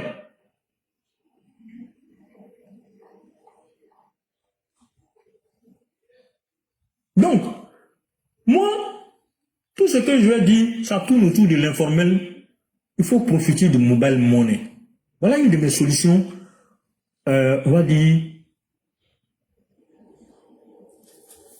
fondamentale. Ça, c'est une solution fondamentale pour que le petit Ivoirien devienne propriétaire. Là. Il faut utiliser les réseaux sociaux, le mobile money. Le mobile money, c'est de l'argent qui dort sous nos yeux, sous les yeux de l'État. C'est des milliards qui circulent des transactions quotidiennes que les gens font avec le mobile money. Demandez à Orange Money, demandez à MTN Money, demandez à Move Money, demandez à Wave. C'est des milliards qui circulent par jour. Les gens font des transactions tous les jours que Dieu fait. L'État prend 100 francs sur les transactions. Et vous avez vu qu'au Nigeria, les gens ont taxé toutes les transactions qui se font par mobile money. Mais ils ont taxé ça plus gravement que pour la Côte d'Ivoire. Et ça va entraîner, ça risque d'entraîner des problèmes là-bas. Mais pour l'instant, moi je veux qu'on capitalise sur le mobile money. Il y a plus de 20 millions d'utilisateurs de comptes mobile money en Côte d'Ivoire. Ah, les gars, vous aussi, c'est des milliards qui circulent, c'est la preuve que je viens de vous donner. C'est une utilisation massive du mobile money aujourd'hui dans le commerce. dans le transport, dans le service, dans tous les marchés. Toutes les vendeuses d'arachides, de goyave, de quoi, de fruits qui se promènent avec des assiettes sur la tête, elles ont leur petite carte Wave accrochée à leur cou. Tu payes 100 francs arachide, tu fais pain, 100 francs va sur son compte mobile money. Merci tonton, elle continue sa route. Le vendeur de coco au pain, Wave, Orange Money, et puis, ça, tu vois, on manipule, le cash commence à diminuer. Une bonne partie passe par mobile money, parce que les gens ont eu confiance. Donc c'est FinTech, c'est de l'argent qui passe dans l'argent, et dans le mobile, dans le téléphone. Ça c'est le monde moderne. Maintenant il faut utiliser l'intelligence artificielle, l'algorithme, pour travailler. Chaque téléphone est un compte de logement potentiel. Il faut retenir ça. C'est important ce que je vais vous dire après. Donc, ce qu'ils sont en train de vous dire, c'est un fléchage, une sorte de fléchage. Un épargne logement structuré, accès au crédit basé sur l'historique réel de chaque téléphone dans son mobile money. On fait une étude dessus. On a des data centers en Côte d'Ivoire. Tu demandes à Orange, l'État demande à Orange, l'État demande à toutes les sociétés de mobile money, Wave, MTN Money, tous les mobile money là, de fournir les bases de données.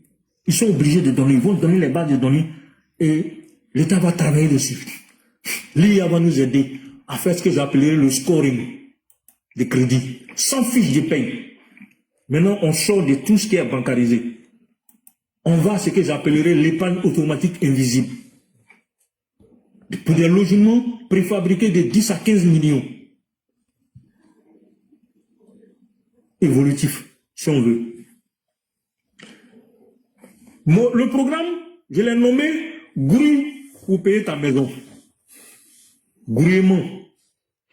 Vous êtes des grouilleurs. Vous les petits livreurs, vous êtes tous des grouilleurs. Mais vous devez grouiller, non pas pour aller au maquis, mais grouiller pour payer sa maison. C'est comme ça que j'ai appelé le programme. Comment les algorithmes peuvent nous aider? Comment l'IA peut nous aider? Comment l'informatique peut nous aider? Comment les data centers peuvent nous aider? Comment les données des mobiles peuvent nous aider à scorer? C'est-à-dire quand on dit scorer, c'est faire un score par personne. C'est-à-dire les données chiffrées. On va faire comme une sorte de fiche par personne pour voir qu'est-ce que les gars manipulent quotidiennement. L'intelligence artificielle, l'algorithme, il ne va pas regarder ton consentement, il ne va pas regarder ton visage. Il va regarder, il va calculer en quelques secondes, grâce au data center que nous avons, grâce à sa rapidité. Lui, il peut regarder plusieurs milliards de données et faire des calculs en fonction de ce qu'on veut atteindre. Il va faire ce qu'on appelle la régularité, regarder la régularité des entrées sur le mobile money de chacun. Les montants moyens mensuels que vous recevez chaque année. Le montant de chaque année divisé par 12, ça fait le montant moyen mensuel.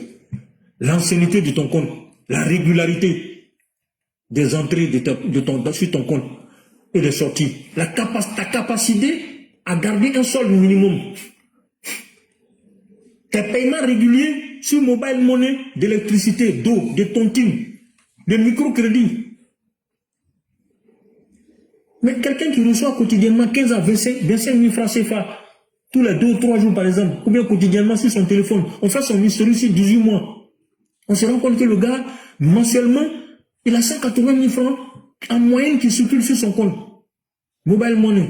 Il n'a pas de fiche de paie, on a compris. Mais il y a une preuve que le monsieur manipule de l'argent, c'est du cash. Mais sur son téléphone. Mais l'IA ne va pas regarder est-ce qu'il a un salaire. On va demander à l'IA, aux data centers et aux algorithmes que nous avons. On va pas regarder ce qu'il fait forcément, ce qu'il il ne faut pas que ce soit illégal. Non, on va regarder les chiffres là, ça ne ment pas. Les chiffres là, il n'y a pas de sentiment dedans. Donc, l'épargne automatisée sera faite à partir du mobile money de chacun. On explique le programme. Bon, si je finis peut-être cette partie-là, si vous allez poser des questions, parce que là, j'ai peur que je perde mes idées. Parce que j'ai mis les grandes lignes. J'ai pas mis le détail des idées. Donc, si vous me bloquez, je peux être en train de donner un exemple que je n'ai pas écrit, et puis, bon, je vais me perdre. Donc, laissez que je finisse rapidement la partie sur le mobile money, et puis, maintenant, après, vous allez poser vos questions, votre question. OK? Donc, je disais que, on regarde ton historique, on voit que tu manipules des fonds sur qui t'appartiennent, hein, ou même que tu prends pour faire du business, mais tu gardes un peu. Donc, je prends un exemple, une Aya ou une Salimata ou une Geneba ou encore une Fiona, elle vend au marché. Tous les jours, elle encaisse de l'argent, 10 000, 5 000, 20 000. L'argent circule sur son compte. Le résultat, elle économise. On se rend compte que c'est une dame qui est capable de mettre, même d'avoir souvent, en tout cas, l'argent circule sur son compte. Et au final, quand on fait le point, elle a peut-être 250 000 francs, quelquefois 300 000 francs même, qui circulent sur son compte. Même si les 300 000 francs ne restent pas, mais ça circule. Mais au final, elle garde quelque chose. Parce que elle arrive à économiser sur son mobile money. Donc, elle fait ce qu'on appelle une petite épargne volontaire. Ou on peut l'amener à faire cette épargne volontaire. Et on lui dit, voici un programme pour un logement préfabriqué. Préfabriqué, pas, je dis conteneur, mais préfabriqué béton. Il y a des maisons témoins qui sont là. 10 à 15 millions, 2 pièces, même une pièce évolutive. Voilà. Et foncier zéro. L'État s'occupe du foncier. L'État gère ça. Il accepte de faire ce sacrifice-là. Donc, tu payes rien, la personne ne paye rien par rapport au foncier. On construit un volume important de maisons à partir justement des souscriptions qui seront faites. Et les gens, c'est standardisé, préfabriqué comme je l'ai dit, mais le petit épargnant est protégé par un contrat d'assurance vie et invalidité. Assurance décès et invalidité, et même assurance, comment on appelle, perte de choses, d'activité. Mais la perte d'activité doit être constatée sur 3 à 6 mois. Tout ça, c'est des choses qui peuvent se voir. Et on prend 3 ou 4 bonnes compagnies de la place avec lesquelles on fait le programme et ils sont automatiquement assurés. Il y a une prime d'assurance. D'abord, la personne économise sur 3 ans pour faire, ou même maximum 3 ans. Si tu as pu économiser avant 3 ans, tu as pu avoir ton apport personnel plus tôt, il n'y a pas de souci, mais 3 ans, tu dois pouvoir avoir, si tu souscris, tu dois faire ton apport personnel. Et quand tu as ton apport personnel, quand on lance l'opération, dans ton apport personnel, là, déjà, on commence à t'assurer. L'assurance est prévue, il y a un volet assurance qui est prévu dedans. Donc, si la personne meurt brusquement, l'assurance paye la maison, la personne récupère la maison, l'assurance prend le relais. C'est ça le décès emprunteur. Et on a un capital décès une assurance décès à capital décroissant. Parce qu'au fur et à mesure que le temps avance, si la personne est vivante, à partir du moment où il paye le crédit petit à petit, le capital baisse. C'est-à-dire qu'il est assuré, par exemple, je prends un exemple, le gars, il a pu se débrouiller, il a eu 3 millions au bout de 3 ans. C'est un exemple, c'est un apport personnel de 3 millions qu'il a pu avoir. Maintenant, il reste, peut-être il a souscrit pour une maison de 10 millions, préfabriquée. C'est un exemple que je prends, hein. Et s'il a eu 3 millions, il reste combien? Il reste 7 millions à payer. Donc, les 7 millions, on les étale sur un certain nombre d'années. Ça, c'est des choses à calculer, à prévoir, en fonction de la manière dont la personne va rembourser. Et puis, l'assurance est dessus. S'il a payé, par exemple, 2 ans, il reste 5 ans, le crédit que l'assureur va payer, ce sera plus, si jamais il disparaît brusquement, le crédit que l'assureur va payer, c'est pas 10 millions, il va payer 5 millions, puisqu'il reste 5 millions à payer. Donc, ce sont liés à capital décroissant. Donc, au fur et à mesure que le temps passe, normalement, le risque diminue. Voilà. Donc, c'est un peu ça. Monsieur, vous pouvez poser votre question. Ok, bonsoir. Alors, au départ, lorsque j'ai entendu votre développement, initialement, je pensais que j'étais un peu confus parce que, bon, à la fin, je pense avoir compris ce que vous vouliez dire, mais au départ, vous parliez de taxer les transactions et tout. Donc la question que j'avais, une des questions, parce que il y a beaucoup de questions qui sont venues en fait, quand je Vous vous ai avez appelé. pris mon intervention depuis le début ou bien c'est maintenant que vous êtes arrivé? J'ai pris votre intervention au milieu, donc c'est la partie que je sais pas à quel moment vous avez commencé, mais je me souviens que vous parliez de voilà, il faut utiliser les Orange Money, il faut utiliser des transactions d'argent qui se font à travers les téléphones et tout. Et donc vous parliez de taxer. Donc, Non, je n'ai pas dit ça. Monsieur, je n'ai pas dit de taxer. Je n'ai pas dit ça. J'ai dit l'État prend des taxes de 100 francs sur les transactions pour dire que l'État sait qu'il y a beaucoup de milliards qui circulent là. Moi, je veux qu'on utilise ça maintenant pour que les gens puissent acquérir des maisons. Je n'ai pas dit qu'il faut les taxer. Je n'ai pas dit ça. J'ai dit que d'accord. Nigeria, Donc déjà, ça répond déjà à une de mes questions. Écoutez-moi, monsieur, je vais répéter pour vous faire plaisir. Au Nigeria, j'ai dit, l'État nigérian vient de taxer de mettre en place une nouvelle taxe sur le mobile money. Et eux, ils ne taxent pas toute la transaction, c'est la partie, par exemple, les frais. Par exemple, quand tu transfères de l'argent, en Côte d'Ivoire, on prend 1%. Sur les 1% là, c'est un exemple que je prends, hein, au Nigeria, c'est sur ça que l'État nigérian taxe. Donc ça peut entraîner des problèmes. Bref, pour eux là, c'est un peu plus complexe. Voilà. Mais je dis que j'espère que je veux pas que forcément on fasse la même chose. Voilà. C'est pas, j'ai pas dit de taxer les. Non. Ok, d'accord. Parce que déjà là, ça me soulage déjà. Maintenant, numéro 2, la façon dont vous parlez, on se pose la question. Vous pensez que c'est quoi la raison principale? Parce que quand vous parlez, c'est comme si le gouvernement a les moyens de faire quoi que ce soit. Il faut comprendre, moi, mon analyse, quand je vois ce qui se fait en Côte d'Ivoire, entre ce qui est dit et ce qui est fait, c'est que, parce qu'on dit on peut promettre certaines choses, mais la réalité est tout autre. On se souvient de la promesse dans le programme présidentiel de construction de logements socio-économiques. Monsieur, ok. est-ce que vous n'avez pas écouté parce que tout ce que vous avez, j'ai déjà répondu. Non, attendez, s'il vous plaît. Je vous pose la question. Moi, je vous ai pris au milieu, donc vous pouvez au moins répondre à ma question. Si c'est que vous avez dit, vous n'avez même pas fini la question. Je suis presque à la fin de mon bon, allez-y.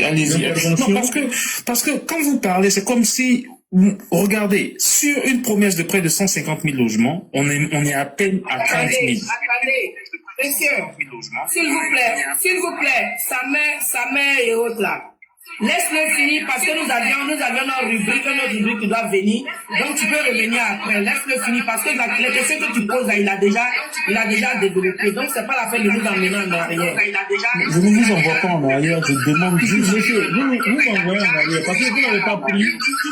Pardon, fermez. Voilà. Donc, je sais pas, il y a plusieurs micros qui sont ouverts, donc c'est un bruit désagréable. Hein. Sinon, j'ai déjà répondu. J'ai expliqué pourquoi ça n'a pas marché.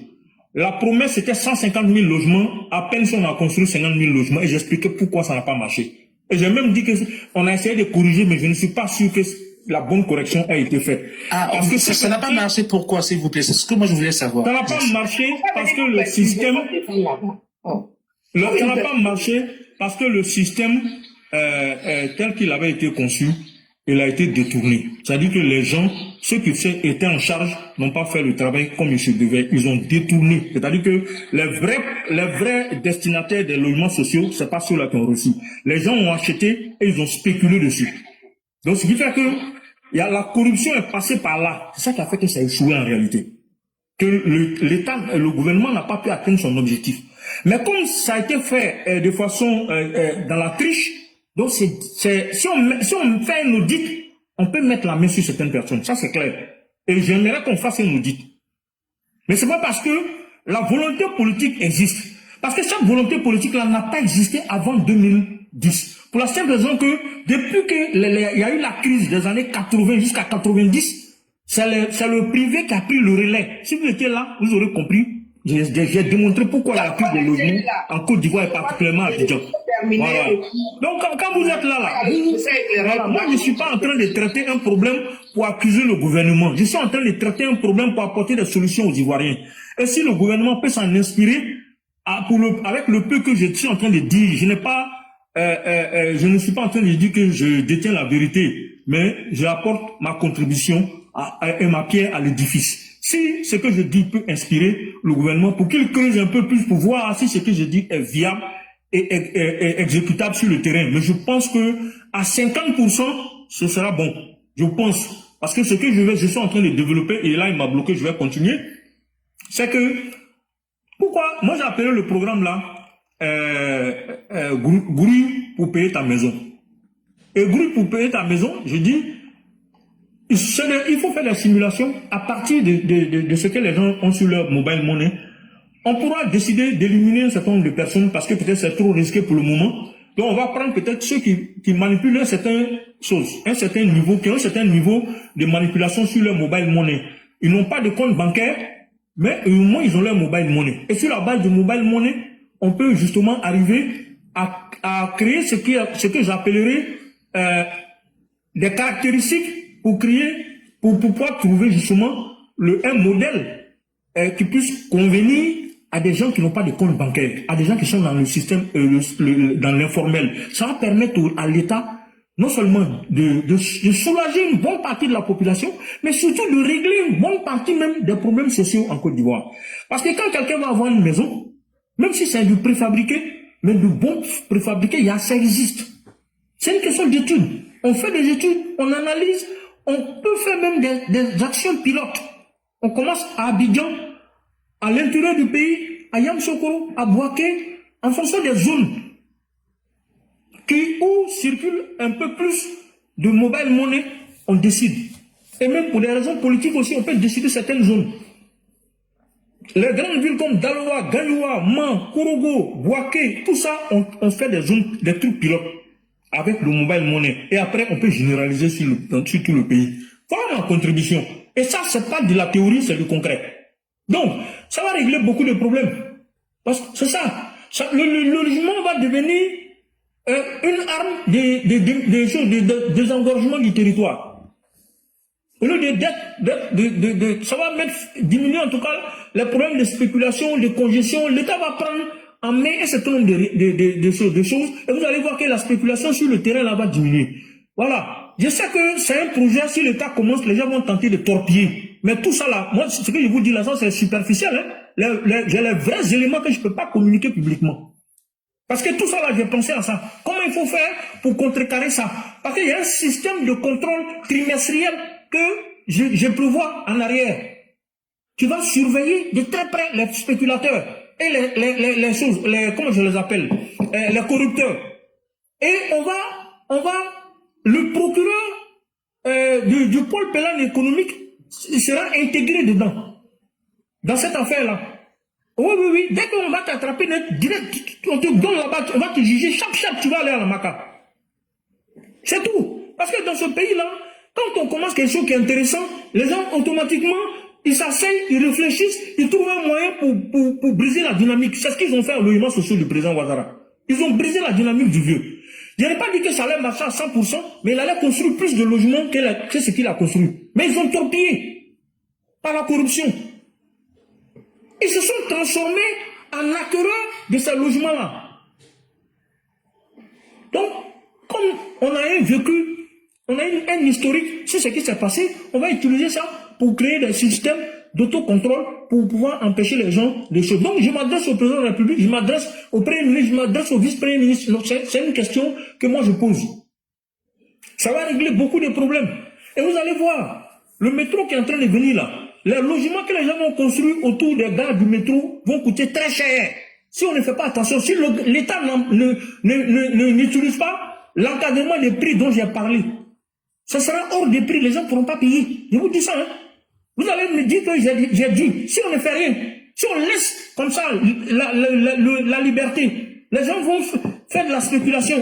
Et certains cas de l'ARS qui ont les moyens vont faire de la spéculation. Puisque avant que on ne parle de la crise du logement, j'ai entendu des gens sur ce panel aujourd'hui dire que qu'ils ont remarqué que les gens de l'AES ont des immeubles. Mais ce font partie des spéculateurs.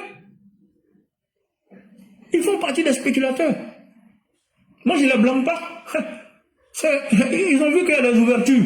Ils cherchent leur argent. Si on fait des ouvertures, ils vont rentrer dedans. C'est aussi simple que ça. Donc, le préfabriqué industriel, là, ça a beaucoup d'avantages. C'est vrai, ça a des limites, mais il y a beaucoup d'avantages. Essayons, faisons des zones pilotes, et puis on teste, et après on fait un déploiement global et généralisé sur le territoire national. Ça va faire que beaucoup d'Ivoiriens vont devenir des propriétaires. Même si c'est pas des... Maintenant, ceux qui veulent... Parce qu'il y aura trois niveaux finalement. Il y aura le logement social type préfabriqué, l'autre logement social tel qu'il se fait aujourd'hui, et puis il y aura les logements moyens standing, haut standing. Voilà. Maintenant, ceux qui ont les moyens, ils vont aller dans le haut standing. Ceux qui ont un peu plus de moyens, ceux qui travaillent dans le public ou le privé, qui ont des salaires, qui sont bien payés, qui ont de bons salaires, ils vont prendre les logements sociaux de type actuel. Voilà. Mais on ne va pas accepter que quelqu'un qui est milliardaire vienne payer les logements sociaux préfabriqués et puis les revendre. Non. Si l'État constate ça, toi qui fais ça, on te met en prison. Parce que si on ne met pas fin à ces choses-là, ils vont boycotter, ils vont venir payer les logements préfabriqués en masse. S'ils voient que ça marche, et puis ils vont revendre ça plus cher. Non, ça ne marche pas. On ne va pas permettre ça. Parce que l'objectif, il est d'abord social. Et c'est pour le citoyen ivoirien. L'un des critères les plus importants, il faut être ivoirien. Si tu n'es pas ivoirien, tu es éliminé. Dans moi, mon projet là, pour commencer, c'est comment il commence pour moi là. Tu es éliminé. Maintenant, on pourra plus tard intégrer peut-être des étrangers, mais avec un historique de vie en Côte d'Ivoire. Il faut que ce soit des gens qui aient vécu au minimum 5 ans sur le territoire ivoirien. Et on vérifie bien, on mène des enquêtes pour voir que ce sont des bons citoyens. Que ce ne sont pas des gens qui sont sur les réseaux sociaux, matin, midi, sont en train d'insulter le président de la République. Ça ne marche pas. Même dans ça, on ne va pas accepter. Excusez-moi, hein, ce n'est pas un programme qui est fait pour faire plaisir à des étrangers, c'est un programme qui est fait pour faire plaisir aux Ivoiriens. Et pour sauver les Ivoiriens. Le programme dont moi je parle. C'est les Ivoiriens d'abord et avant tout. Les étrangers peut-être, mais ça c'est plus tard. Quand on va bien maîtriser, qu'on voit que ça marche, maintenant s'il y a des étrangers qu'on doit prendre, on les prend par groupe. Et de façon sporadique. Voilà. Maintenant si ça ne plaît pas à quelqu'un, il n'a qu'à aller faire la même chose dans son pays. C'est ce qu'ils sont en train de dire là. C'est réaliste. Les gens l'ont fait au Kenya, les gens l'ont fait au Bangladesh. Donc ce ne sont pas des vues de l'esprit. J'ai fait des recherches. Je n'ai pas dit que les autres, tout le monde ne peut pas faire des recherches, mais c'est une question de volonté politique. Et c'est d'abord une question d'abord de volonté aussi intellectuelle. Parce que quand j'ai fait les recherches, j'ai rassemblé mes idées et j'ai agencé d'une certaine façon. Mais Sali, c'est ma conclusion. Je reste à l'écoute. S'il y a des questions, je suis prêt à répondre.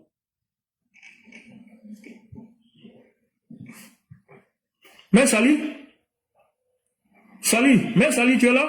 Ah, Sali? Je réponds avec le téléphone, désolé. Je vais répondre ici parce que le téléphone, j'ai répondu à un message qui m'a été bloqué. Ok. Ça fait des échos. Merci infiniment, Martial. Attends, je vais t'applaudir. Vraiment, merci pour ce beau développement. Merci pour ce beau développement. Et vraiment, ce n'est que pure vérité. Merci pour tout ce que tu as développé. Donc, s'il y a des gens qui ont des questions, voilà, la séance est ouverte pour les questions. Donc, la mère Fiona, comme toi-même tu es déjà là, je vais te demander si tu as des questions pour le frère Martial. Si, merci beaucoup. Oui. Alors, bonsoir, cher frère Martial. Merci beaucoup pour ce brillant exposé. Nous avons appris beaucoup de choses, surtout nous qui sommes, nous avons des projets immobiliers et vraiment ça nous sert beaucoup, surtout comment on appelle ça, la nouvelle disposition que le ministère de la Construction a prise pour faciliter, n'est-ce pas, les démarches administratives, voilà, pour pas qu'on se fasse arnaquer avec les propriétaires ou les acquéreurs multiples.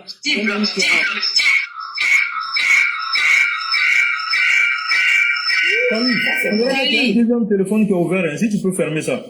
Moi, attends. J'ai un deuxième téléphone, mais il est pas allumé. Enfin, il est allumé, mais il n'est pas sur. Non, c'est Sali peut-être qu'il y a un deuxième téléphone. Non, c'est chez moi. Allez-y, c'est chez moi. J'ai fermé. Ah d'accord. Ok, merci. Oui, donc je disais que, en tout cas, ce thème, cette rubrique nous intéresse à plus d'un titre parce que tout le monde a envie d'acquérir un terrain et généralement on se fait gruger. Et voilà. Donc moi, la question que je voudrais poser au doyen Martial, c'est est-ce que vous ne pensez pas que aujourd'hui la solution par rapport à la crise du logement, ça serait davantage de construire en hauteur pour que tout le monde puisse se loger. Vous avez parlé de voilà, d'aller vers les grandes villes et tout, Yamoussoukro, Daloa et autres, pour que on désengorge Abidjan. C'est vrai, c'est une des solutions. Mais en même temps, moi, je voudrais savoir, est-ce que la bonne politique aussi, ça serait pas de construire plus en hauteur? Si, les Chinois le font. Si tu vas à Guangzhou, il y a beaucoup d'immeubles, 40, 50, 60, là-bas c'est comme des petits pains. C'est envisageable. Effectivement, c'est envisageable. C'est pas une solution exclue. Bon, j'ai brossé, je suis passé dessus très vite, quoi. Voilà, pareil, j'ai parlé de construction anarchique, j'ai dit que même pour les immeubles, les gens font, c'est désordonné. Effectivement, on peut même, il y a du préfabriqué. Les Chinois, ils sont très forts dans préfabriquer sur l'usine, en hauteur, là. Ils sont très forts dedans. Et puis, ils le font proprement et correctement. Parce que, là, en 2 temps, 3 moments, ils te sortent un immeuble de terrain. Oui, c'est une solution importante, oui, à intégrer dans ce que j'ai dit. Effectivement, tu as raison. Merci. Je dis ça parce que c'est vrai qu'on regrette un peu que l'État se soit désengagé parce qu'on a vu au début, on a vu, comme vous l'avez rappelé, Sogefia, Sikoji, Sopim, tout ça, Sopim voilà, aussi, je vois bien. Sopim, groupement foncier de Côte d'Ivoire, tout ça là. Voilà. Sopim, ils sont à Koumassi. J'ai vu les maisons qu'ils ont faites en Koumassi. Mais sauf que c'est des maisons basses, c'est des duplex. Et aujourd'hui, on voit que sur la route de Bassam à Modeste, le village Modeste a changé vraiment de visage parce que je vois qu'il y a des constructions en hauteur, je sais pas c'est combien d'étages, mais malheureusement c'est pas l'État qui est promoteur, c'est des privés, c'est pareil pour Koumassi derrière vers Comiabla à Doha. Vous voyez, à Doha, ils ont ça dans beaucoup de coins, mais bon, le problème c'est que les maisons de Doha sont petites. Ça, je ne suis pas en train de faire de la mauvaise publicité, mais c'est pas toujours de la très bonne qualité, malheureusement. Et ça encore. Et aussi, je vois que quand on parle de maisons ou de maisons de standing, de haut standing, souvent c'est des maisons basses, c'est des villas et tout, alors qu'on voit à Paris, il y a des maisons de stand, il y a des appartements de standing avec double salon et tout ça peut aussi faire l'affaire. C'est-à-dire même si on construit en hauteur, on peut proposer des appartements de haut standing. Voilà. Et donc tout le monde il gagne son compte. Donc ça permettra aussi à tout le monde de pas forcément avoir des maisons individuelles où on a voilà un terrain et puis on fait une maison basse et puis on construit sur des caniveaux des fois. Et franchement, je pense que le problème du logement, il peut être réglé à plusieurs niveaux. Vraiment, merci beaucoup Martial pour cet exposé qui nous éclaire et qui nous apporte beaucoup. Merci beaucoup. Voilà. Sali, je te repasse le micro. Merci infiniment la mère Fiona, merci beaucoup. Et on a JB Cacao. JB Cacao, est-ce que tu es là avec nous? Ah, ok. C'est pas même il faut le faire descendre. Faut le faire descendre. faut pas savoir couper le direct. Tu connais, hein? Parce que quelqu'un qui est monté, il dit rien, il est en pause comme ça, là, faut le faire descendre. S'il veut encore, il va faire demande, il va monter. On l'appelle net, il avait tri. Ok, merci beaucoup. Il y a notre frère, là, j'aime mon village. Je sais que peut-être qu'elle s'endormit puisqu'elle avait dit bonne nuit. J'aime mon village, elle est là. Ok, j'aime mon village n'est pas là. On a le frère Amara Bakayoko qui est là aussi. Bonsoir, doyen. Comment vas-tu? Bonne arrivée. Bonsoir, bonsoir tout le monde. Comment ça va? Ça va, et vous? Ça va, Dieu merci. Ça va bien, merci, cher frère, ça va? Oui, Martial. Vraiment, j'ai mal au cœur parce que j'ai pris ton exposé en cours. J'imagine que tu as dit pas mal de choses qui pourraient m'intéresser. Mais tu peux poser la question, frère. Pour toi, ouais, je te félicite déjà parce que le professeur a fait passer sur Facebook, donc je crois que ça sera sur son Facebook aussi. Ah, Inch'Allah. Bon, mais je voudrais faire une observation parce que ce programme du gouvernement que le président de la République avait initié. Le frère Bakayoko, une minute, pardon, doyen. Professeur éclaireur, très bientôt, hein. Donc, si tu es prêt, tu nous fais signe et comme ça, le frère Martial va conclure. Le frère, professeur éclaireur, si vous êtes en bas, que vous m'entendez. Donc, si vous êtes prêt, faites-moi signe pour que le frère Martial puisse conclure. Et puis, on va commencer nos questions-réponses. Merci. Merci à tous. Merci à tous les tapoteurs. Vas-y, frère Doyen Amara. Merci beaucoup, Sali. En fait, j'ai écouté ce programme-là. Moi-même, je me suis inscrit. Malheureusement, on a été déçus, mais bon, comme tu l'as si bien expliqué, hein, il y a eu des comportements qui n'ont pas suivi et que finalement, il y a eu raison du projet. Mais moi, jusqu'à présent, je ne partage pas l'idée que parce que des gens ont mal ficelé le projet en termes d'application que ça s'arrête. Et un projet, ça peut avoir des difficultés dans l'exécution, mais il faudrait que le gouvernement tienne. Je pense que bon, ils essaient de le faire, mais c'est timide.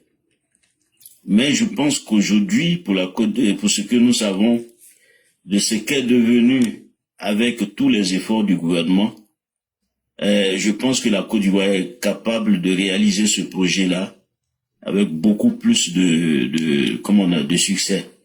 Et même faire plus que ce qu'on imagine d'ailleurs. Mais je note aussi par ailleurs que quand on regarde, on va se focaliser sur Abidjan.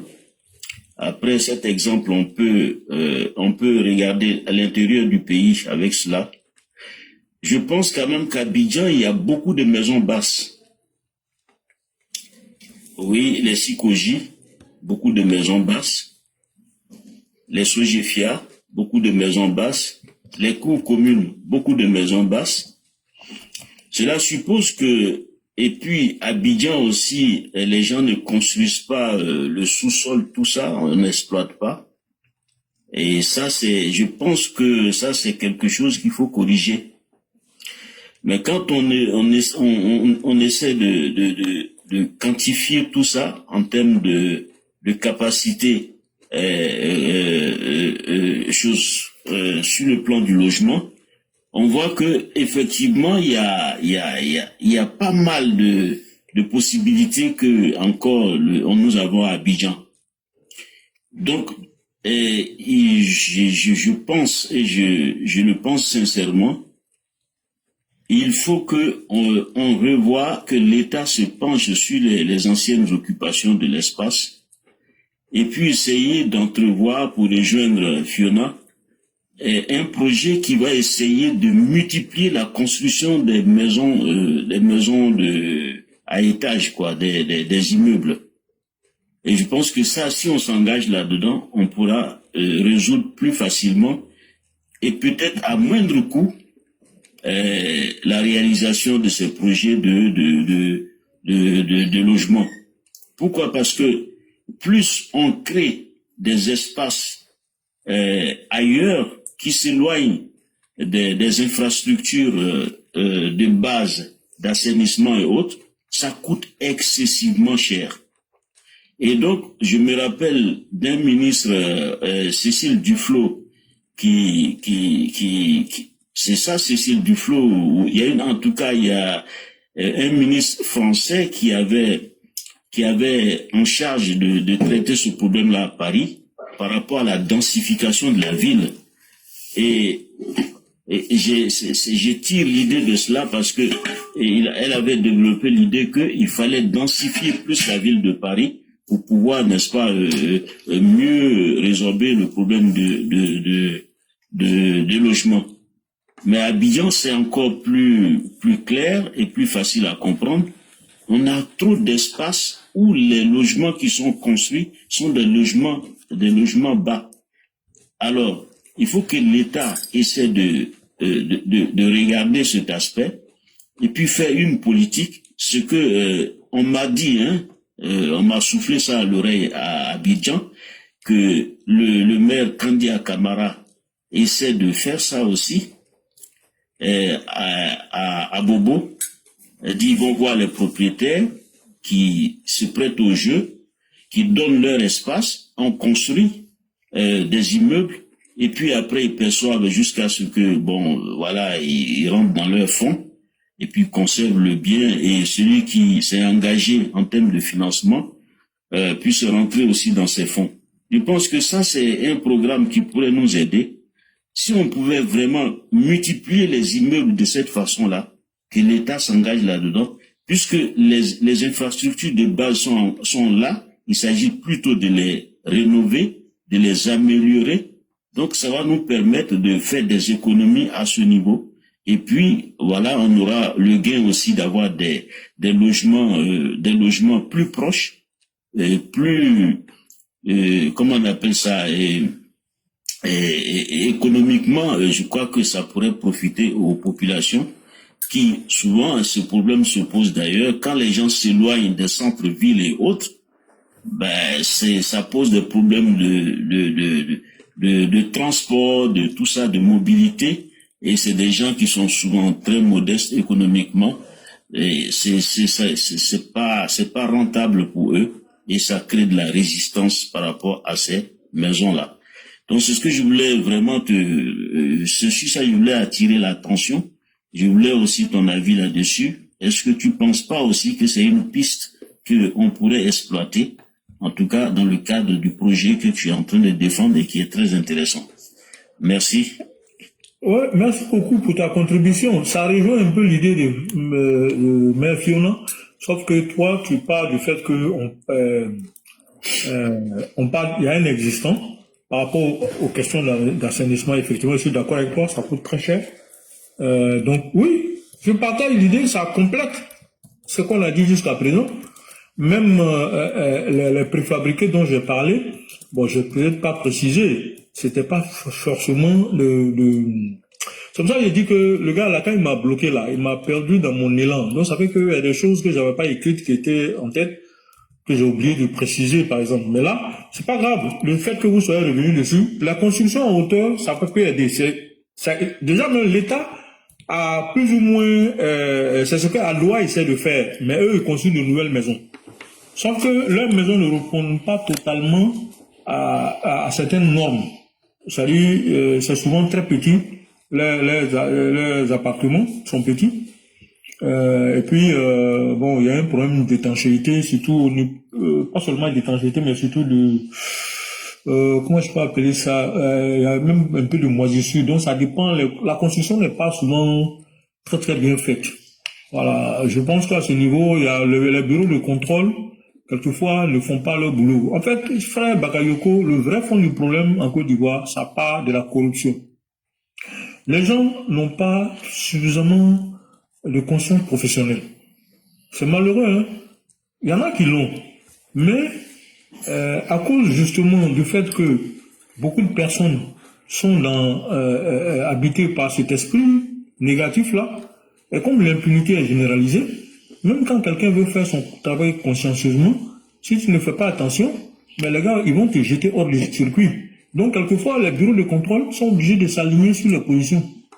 Parce que si tu ne fais pas ça, si le gars il a un nouveau projet, mais ils vont pas te prendre et tu vas perdre des marchés. Donc ça fait que les gens sont obligés, quand 80% du travail répond plus ou moins aux normes, le gars il valide. Or c'est dans le détail que se cache le diable. C'est là où il y a les 20% là. qui ne sont pas bons là, que souvent les problèmes vont venir. Voilà. Je le dis parce que moi, j'ai fait de l'audit sur terrain. L'immeuble CCIA que tu vois là, c'est un immeuble qui appartient à l'État. C'est l'État qui l'a rénové. Mais c'est Pierre Fakouri qui a rénové l'immeuble. Complètement. C'est un immeuble ultra moderne, l'immeuble que tu vois là. Avec des normes de sécurité de dernier cri qui sont dedans.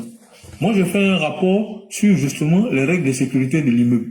C'est pas les règles de sécurité pour les hommes seulement, mais c'est les règles de sécurité dont un immeuble de haute, qu'on appelle immeuble de grande hauteur, qu'on appelle les IGH.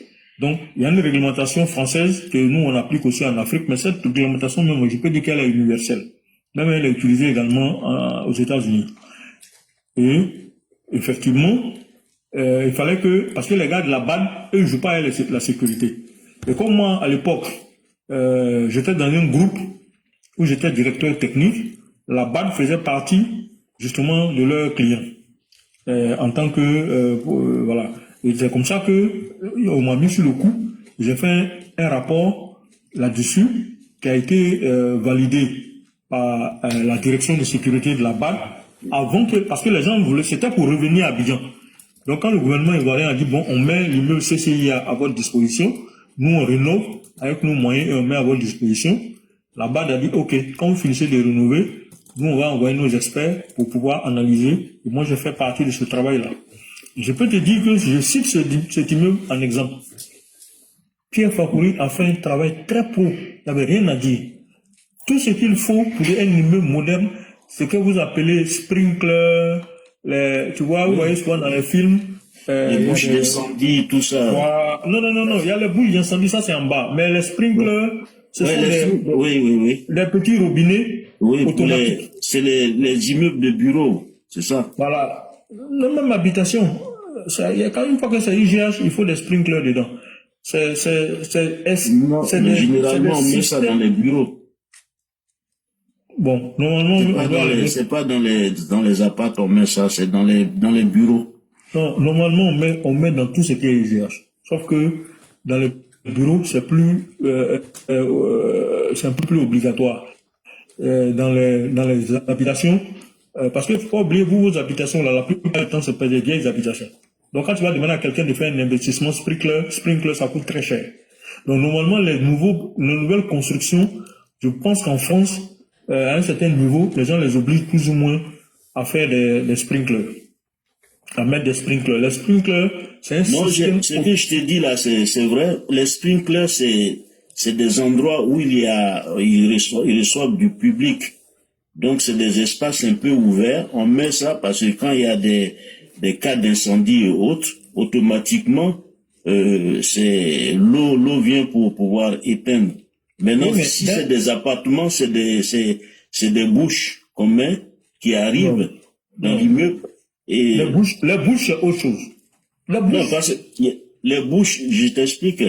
Les bouches, tu sais, si le pompier, il peut prendre ça au bas de l'immeuble, mais ça, c'est le camion comment on appelle ça, des pompiers qui fait le branchement de l'eau dessus. Et puis le pompier, lui, monte, l'agent, il monte, et puis il y a la sortie à chaque niveau d'étage. C'est là que lui se branche avec ces lances-là pour pouvoir projeter l'eau. Bon, les bouches et les sprinklers n'ont rien à voir. Ça, c'est complète. Les bouches, là, on appelle ça, les bouches dans les immeubles, c'est pas des bouches d'incendie. Les bouches d'incendie, c'est en bas. Dans les immeubles, ce sont des colonnes humides et des colonnes sèches. Oui, c'est ce que je te dis là. Quand je te parle de les colonnes sèches, ça traverse l'immeuble. Et à chaque étage, il y a, comment on appelle ça, un piquage. Et c'est sur ces piquages-là que les pompiers, les agents, ils se branchent dessus. Mais avant de faire ça, il fallait qu'il y ait un branchement en bas. Quand le camion des pompiers arrive, ils font le branchement parce que là... Ça, c'est colonne sèche. Ça, c'est colonne sèche. Ça, c'est la colonne sèche. Quand c'est colonne humide, il y a déjà l'eau dedans. Oui, c'est déjà dedans, c'est branché sur le Maintenant, le sprinkler est plus efficace que ça. Le sprinkler, c'est extinction automatique à eau. Oui, dès que si tu permets, la règle des sprinklers, là, on appelle ça la règle R1. Si tu tapes sur Internet, règle APSAD R1, c'est la règle d'extinction automatique. C'est pas tous les immeubles qui l'ont, ça coûte cher. C'est pour ça que dans certains immeubles, on choisit des zones les plus sensibles. C'est là que tu as parlé tout à l'heure des zones où il y a beaucoup de public. On choisit les zones les plus sensibles et on met ça. Mais aux États-Unis, dans tous les immeubles, quasiment, c'est obligatoire. Parce que les Américains, là, eux, ils jouent pas avec la réglementation. Les Français, faut pas oublier. Ah ouais, d'accord. Mais si tu me parles des... Je sais pas s'il y a... Non, mais toi, tu parles de Paris. Moi, je te donne les règles de Paris, mais je te dis pourquoi ce n'est pas appliqué dans tous les immeubles, y compris les immeubles d'habitation. Non, sinon, normalement, y compris les immeubles, ce qu'on appelle, à partir du moment où c'est un IGH, il faut qu'il y ait c'est pas obligatoire, mais quand tu mets, en matière d'assurance, on tient compte de ça pour baisser la prime d'assurance. Mais si tu ne mets pas, tu n'es pas condamné. Sauf qu'un immeuble ne peut pas se construire sans colonne sèche ou colonne humide. Mais s'il n'y a pas de sprinkler, c'est pas un problème. Mais en général, quand on met les sprinklers surtout dans les parties communes. Voilà ce que les gens font dans les parties d'habitation. Mais là, dans les maisons à usage de bureau, où les capitaux sont souvent très élevés, les gens acceptent de faire des investissements de sprinkler le plus facilement. Parce que là, c'est des entreprises, ils ont suffisamment de moyens et ils mettent les moyens qu'il faut pour mettre des sprinklers. Donc, par exemple, ils mettent ce qu'on appelle des portes coupe-feu par étage pour pouvoir isoler les étages. Quand il y a un incendie, là, il y a un niveau de température. Quand le niveau de température est atteint, automatiquement, la zone est isolée. La porte coupe-feu se met automatiquement en branle. Ça isole, ça ferme le palier et ça isole le palier. Et quand le palier est isolé par la porte coupe-feu 2 heures, parce qu'il y a les portes coupe-feu ont des catégories. C'est généralement minimum 2 heures. C'est-à-dire qu'une porte qui bloque l'incendie pendant 2 heures, ça ne peut pas traverser. Et maintenant, les pompiers vont arriver et ils vont utiliser ce qu'on appelle les colonnes sèches ou la colonne humide pour brancher leur lance dessus et commencer à éteindre le feu. Donc, quand il y a les sprinklers, c'est plus efficace. Ça mouille immédiatement et ça étouffe l'incendie parce que c'est automatique et c'est généralement, surtout qu'aujourd'hui, là même, les choses ont avancé. Il y a l'intelligence artificielle qui va agir, c'est automatique. Donc, il y a une température. D'abord, il y a un capteur de l'incendie qui est multifonction. Température, qu'on appelle thermique. Il y a la fumée. Et ensuite, il y a également la flamme. Donc, c'est pour ça que j'ai dit c'est multifonction. Il y a un détecteur automatique multifonction qui existe. Et la bouche des sprinklers qui est une petite sortie d'eau qui existe et qui est accrochée au plafond et généralement sur la dalle comme il s'agit d'un immeuble. Quand la détection se fait, le sprinkler déclenche et comme il y a plusieurs, l'eau verse et ça étouffe l'incendie. Voilà l'efficacité, mais ça se complète. Ce n'est pas tout.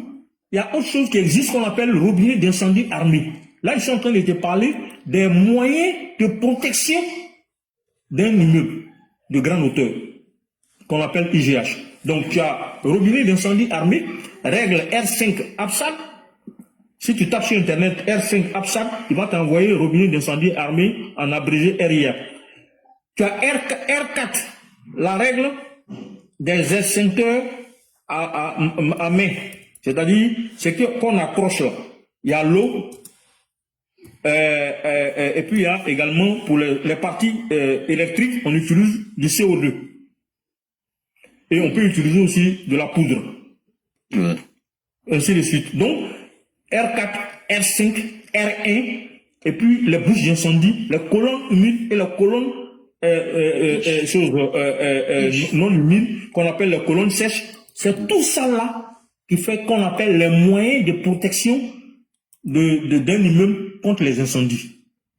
Voilà. Donc, en fait, c'est à ça que je voulais arriver. Bon, apparemment, je pense que éclaireur va monter d'un moment à l'autre.